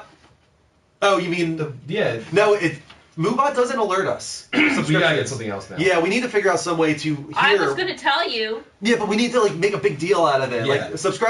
Having a subscription is a big deal, and we really are appreciative of our subscribers. So we want to do something special for those people that do Action it. Libra got a +1. What does that mean, subscribing? It means that they're actually doing a monthly subscription. It's $5 a month. Yeah, they're funding us, so we get half of it. And, it's split between us and Twitch. So that's amazing, and it shows that they really support the show. So we want to show our support for those people. And we have 6 subscribers now, so that's unbelievable. Thank you so much to all of our subscribers that have the +1s in the chat room. But as I was saying, I'm really surprised that I feel like the 3DS had a worse year than the Wii U when it comes to their top-rated games. Pokemon takes up 2 of those spots, but Retro City Rampage, that came out how long ago? Persona Q, this offshoot of Persona, Super Smash Bros., which is better on the Wii U. You know what I mean? Did you feel like there was other games that were really good for the 3DS this year? I thought so, but from what I remember, this was a year for 3DS. And you might think that because 3DS is doing so much better than Vita, that it's doing well. But I was looking at a comparison of the 3DS to the original DS, and it's selling at 1/3 the rate of the original DS. So it's not just the Vita. Handheld gaming in America, in America especially, even in Japan is a little bit. Phones. Yeah. So yeah, I mean, there's a little bit of a concern for handheld gamers that America especially is starting to subside when it comes to their interest in handhelds. And I have to wonder, how are they going to freshen this up? What does Nintendo do? 3DS was... Really, let's be honest, the 3D is not used by most people anymore. It's who cares? It's a joke. Yeah. So that's the thing about Nintendo is they try for this one thing. It's motion control or tablet or 3D, and that's their big thing behind the console, but it's always hit or miss. Never used. It's hit or miss, and if it with the Wii, it was used for the most part, eventually good, but for the Wii U, no, and now for the 3DS, no. Right. It's hit and miss. I was surprised that was the big new console release for them. portable, like 3D. Really, is that it? Yeah, and they keep doing like iterations by like larger ones or something like this. Right. But I really wonder when they're going to announce the next handheld, because Nintendo will. Sony, on the other hand, I don't know. They might not do another handheld. No, but they're definitely getting into. I'll tell you right now. Like I actually used the remote play. Yeah. For their mobile devices, and it works pretty well. Obviously, I think I'm gonna get one of the Sony Xperia phones. Oh, really? Yeah, so I can use that. I'm definitely gonna need the controller extension for the phone. Trying to play with the touchscreen, it just does not work. Guys, we're going to open up Skype because we want to hear your opinions on Nintendo's year. We don't have Wii U's, so we're not the best people to talk about this. We would love to hear the people that actually... Dean's not here. Yeah, Dean's not here, exactly. But the people that actually played Wii U this year, how did you feel? Or 3DS? Call in and let us know. And Kristen, go ahead. Did you thank Ty Spin last week? Yeah. Yes. Okay, I just wanted to make sure. Because he subscribed as well. Yeah, thank you so much, Ty Spin. You're the man. All subscribers, thank you so much. Just checking. Yeah. And he said no, thank you. Ty Spin's awesome. He's a relatively new viewer. He was watching for a little bit the other night when we were playing PvZ. I saw. Yeah. Yeah, guys, Mike did PvZ. It's on our YouTube now. It's Friday Night Fights, and he's going to be doing that every so often on Fridays for multiplayer Take your competitive request. I games. want actually more people to play with me. That's what I want it to be. Let's take this call from Will Tempest. Hey, William, welcome to the show, man. How you doing? Doing very good. We're talking about Nintendo's year in review. Now, did you play the Wii U at all, or the 3DS? Actually, I do have one, but I just haven't recently picked up a lot of the better games for the Wii U because they took so long to come out. I'm planning to pick them just after Christmas, but I have been playing a little bit of it, not as much as I would like to, because I'm still a big Nintendo fan, even though I have my other systems. So if you had to give it a rating, if you were forced to give the Wii U a rating this year, what would you give it? Probably Sorry about that. Hold on one sec. Go ahead, man. Okay. No. Probably about maybe a 7.5. Maybe I'll be a little more generous. 7.5. Okay. Yeah. There had I have tried a little bit. Like I've tried them at the stores. Some of the newer games, which I'm going to plan to pick up for my boys, probably Boxing Day or something, but maybe or something. But I still like my Mario, and I still like my Wario Kart, and I still like the Smash Brothers. So I'm looking forward to playing them this year. But what's kind of interesting is Kristen didn't know about Mario Maker until like a week ago, and the moment she saw it, she's like, "How much does the Wii U cost?" So yeah, actually, you know what? I'll probably because I'm big into like games like Little Big Little Planet and stuff like that. I like creating my own levels and stuff. And when I heard about that Mario game, I was like, oh, maybe I might actually pull it out and take some dust off of it and start playing it there. So, or when it comes out. So now, how about for the next year for the Wii U? What do you think they do to bounce back and have a better year? Well, you did already mention about that. They should get rid of the controller, just have it like the standalone system. I think that would help drop the price. They need to do that. I think the sale, because the games they do have are actually the ones that come out recently. They are good games. I know they're remakes of older games, but there's nothing wrong with that. It's just nice to see her on a newer system. But for third-party support, there hasn't been really much. So it's a little frustrating because I picked it up from a. Tempest, you still there? It first came out, and we lost you for a second. Oh, damn. Jeez. Oh, damn. All right, Will. As always, thank you for calling in, man. If you can hear me right now. Stinks. But lots of lost calls tonight. Yeah, getting some lost calls. That stinks. That's like he's being cut off. Will, thank you for your call, man. If you can hear me right now, I as play with always, him all the time. Yeah, he's a great guy, and he represents an older demographic when it comes to a gamer. Yeah, he's a older. Yeah, he's definitely. He's got kids. Yeah, it's like in the 40s. Veteran Yeah, he's a dad who plays games with his kids. This is Carlos. What? No, Will is Tempest. Yeah, it's Tempest. No, I was just. Hey, Carlos, welcome to the show, man. Again. Hey, I don't know if y'all noticed this, but earlier someone mentioned it, and I had mentioned it before him. But there is a $250 Wii U over on at Target. They're out of stock online, but you could just head. Now, is that a standalone console, Carlos? By itself. It's a bundle. It's the Mario 3D Mario World and Nintendo Land, so I guess it's kind of standard. That's not bad. That's not bad. Set. $250 is actually not too bad. That's good. I mean, is that like a holiday deal, or is that like by default? Let's see. This I'm trying to see if there's a date for it, but I guess assuming it's a holiday. For now, it is for What do you get? Target. You get the Wii U, and you also get Mario 3D World, I think you said, and you get Nintendo Land. Nintendo Land. $250. Really? Yeah, it's not too bad. That's not a bad price for the holidays. So that might be some people grabbing onto that for sure. Thanks for letting us know, Carlos. Yeah. All right, man. Do you want to give your opinion real quick on Nintendo's year? I have a Nintendo 3DS. I bought it mainly for my brothers. I mean, not the DS. Well, my brother. What is going on tonight? I'm not sure. I have the Wii U, but actually I don't play it at all. My brothers played it. I got the two Marios and the Super Mario Kart, and they beat them within a week, and all three of them. And afterwards, they never went back to it all that much. So when I was contemplating on getting another game for the Wii U for myself or possibly for my brothers, I was just kind of I wasn't too crazy about it, but. It's interesting. There's some games I want to get, but I've been holding out on. Okay.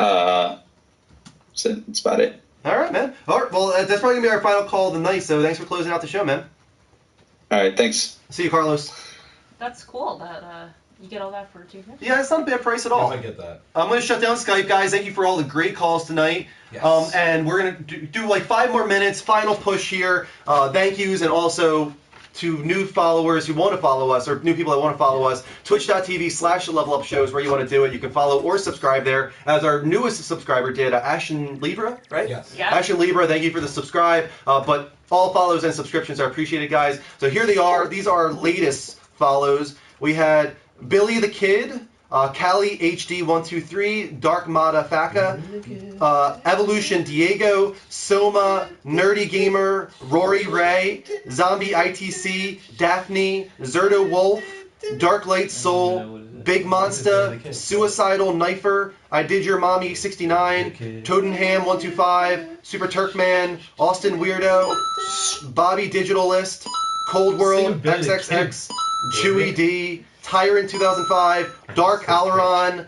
Fantastic Danny, Tomo FX, Big N25, and also a YouTube subscription from Knifeaholics. What is it? But also some more Twitch arts that just came in. Keep them coming, guys. Lem03, Hawk Roan Kid, One Hell on One, Mr. Boss Balla, Copper and Blue, Lonnie 550, Richie R9987, Kelly HD once again. We're at like 135 Twitch hearts tonight, guys. That's amazing. That's awesome. Final push though, so keep them coming, and we will read off one more time. I was sitting here like earlier today. I was looking at our Twitch charts. I was like, man, I think we're gonna pass 2,500 tonight. I was like, I'm sure we would, but I just didn't know how many. But like 130. We passed 2,600 tonight. Yeah. Yeah, you said 2,500. Yeah, we passed 2,600. Well, we were at tonight. 2492 earlier this afternoon. Yeah. So that's what I was saying. I was like, Yeah, so thank you so much, guys. You put us above 2,600 hearts tonight. We just got another one from Pokemon Pixie, Matt Blazing 78, Skater Kid 70. Yeah, keep them coming, guys. And also, if you want to add us on Twitter at The Level Up Show, level spelled LVL. Also, add us on Facebook at facebook.com/The Level Up Show. We're very active on YouTube. We archive all of our episodes, shows, and game streams. Like Plants vs. Zombies just went up today. Grand Theft Auto from earlier went up by me. So go to youtube.com/level up show, level spelled LVL, and subscribe. And guys, message us. I mean, Carlos does it constantly. Yeah. And we love it because there's a lot of things that we don't end up seeing, like the No Man's Sky stuff. Yeah. There are a lot of stuff we catch, but there's some stuff that might go by us because we can't see everything. Mm-hmm. But if there's ever anything you guys want to inform us on, or more so just that if there's anything you guys ever want to see us play, you know, that you really want to see, and it's something that we want to play too, we'll do it. If it's something multiplayer, we'll try to play it with you. One of us will try to get back to you. That was Dill Pickles and X Argo and RSX Maradona. Those are some more Twitch arts. Keep them coming, guys. Thank you. And then we also have streamtip.com/T/levelupshow. If you don't want to subscribe, if you would rather do like a one-time donation, you can do it there, and it's anywhere from $1 to whatever you want. $1. So $1 to whatever you want. $1. $1. So guys, if you really enjoy the show, you can help us out in improving it by donating there, and you don't have to worry about us using that money for anything else besides the show. Every dollar that we get, every cent, goes back into making the show better for We you have guys. a separate thing set. Yes, we have a just separate for the- accounts for that and all that. So don't worry. Yep, don't have to worry about us abusing donations. And then also, if you really enjoy like the logo design and stuff like that, we have started doing T-shirts and stuff on the levelupshow.spreadshirt.com. There's also muscle shirts, hoodies, men's and women's, different colors, different sizes. Should get one. Try it out. And then finally, thank you for all the PSN friend requests tonight. Keep them coming, because I'm Drew M1788. Mike is Noob Guru. We will accept all friend requests after the show, but do not mass message us. Yes. Please. Like we said earlier, there might be people, honestly, and I think we need to say it again because it's getting flagrant and obnoxious. Yeah. If you have a message that contains more than 5 people, and you send it to me, I will most likely defriend you. There will be Drew exceptions, yeah. clearly. If I read a message and I'm like, oh, yeah, this is interesting content that pertains to me, I don't mind, but there's so many now. But I'm going to warn you right now. To me, honestly, if you need to send me something, send it to me individually or with a couple people. I hope so. Yeah, because I'm going to, realistically, it's getting too much. It's getting to the point now where I think some people are actually doing it to be annoying. So please, guys, just a warning, if you are doing that, there's a chance that we might delete you from our friends list. If that doesn't matter to you, then go ahead and keep doing it. But we just wanted to give you guys a little bit of a warning there. And then finally, we just got one more Twitch heart tonight from Josh41200. So that puts us around mid 140s tonight now, guys, for Twitch hearts. Thank you so much. You guys are awesome. We had a really good show tonight. A lot of fun, a lot of craziness. Yes. Good discussion, though. Exclusivity turned out really great. Yep. Some good calls there about that. Patrick with a great call. Yeah, Patrick with a really good call. We didn't get to Derek. Derek, sorry, we'll get to you next week. Yeah. Oh, we didn't do any commercials tonight. So, guys, we're going to end off on a commercial while you guys get out of here. Mike will do it, but 60 seconds. Thank you so much for watching. We'll be back with the outro in just a moment. Secret word is Mark. Okay. Yes. Good. Mark/Jax. Yes. Thank you for the Twitch art there from, let's see, who was that? That was Joss4. Thank you for the Twitch art, man, Joss4. Just wrapping up after this 60-second break. I'm going to take a drink. Oh, my God. Yeah, you do that. No, more of it. Oh, man. Keep going. Go. Keep going. That wasn't a lot. I just need to wet my throat. Your whistle? My whistle, yeah. Alright, I think most people see we're back now. Okay, cool. Usually last 15 seconds anyway. So once again, guys, thanks for watching. This is the Level Up Show. It's a gaming dedicated talk show on every Thursday and Sunday at 10 p.m. Eastern Time. You can check out game streams typically every Wednesday and Friday. Wednesday with Dean, the Beast NJ, and Friday with Mike for Friday Night Fights. And which will be mostly a multiplayer competitive game that he does every Friday. So you can check those out as well. We're going to be trying to fill out the week more and more as time goes on. So follow, subscribe, so you get notifications whenever we go live. Thank you to all of our subscribers and followers tonight. Ash and Libra specifically for the subscribe. So guys, we'll see you hopefully on Wednesday or Thursday. Until then, take care and level up. Take care of yourselves and each other. Face is up. Face is something like that.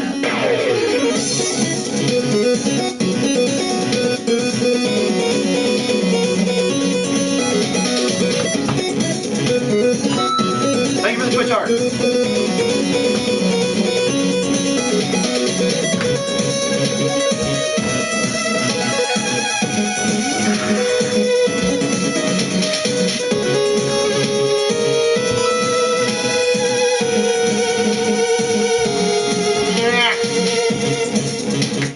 Level up, guys!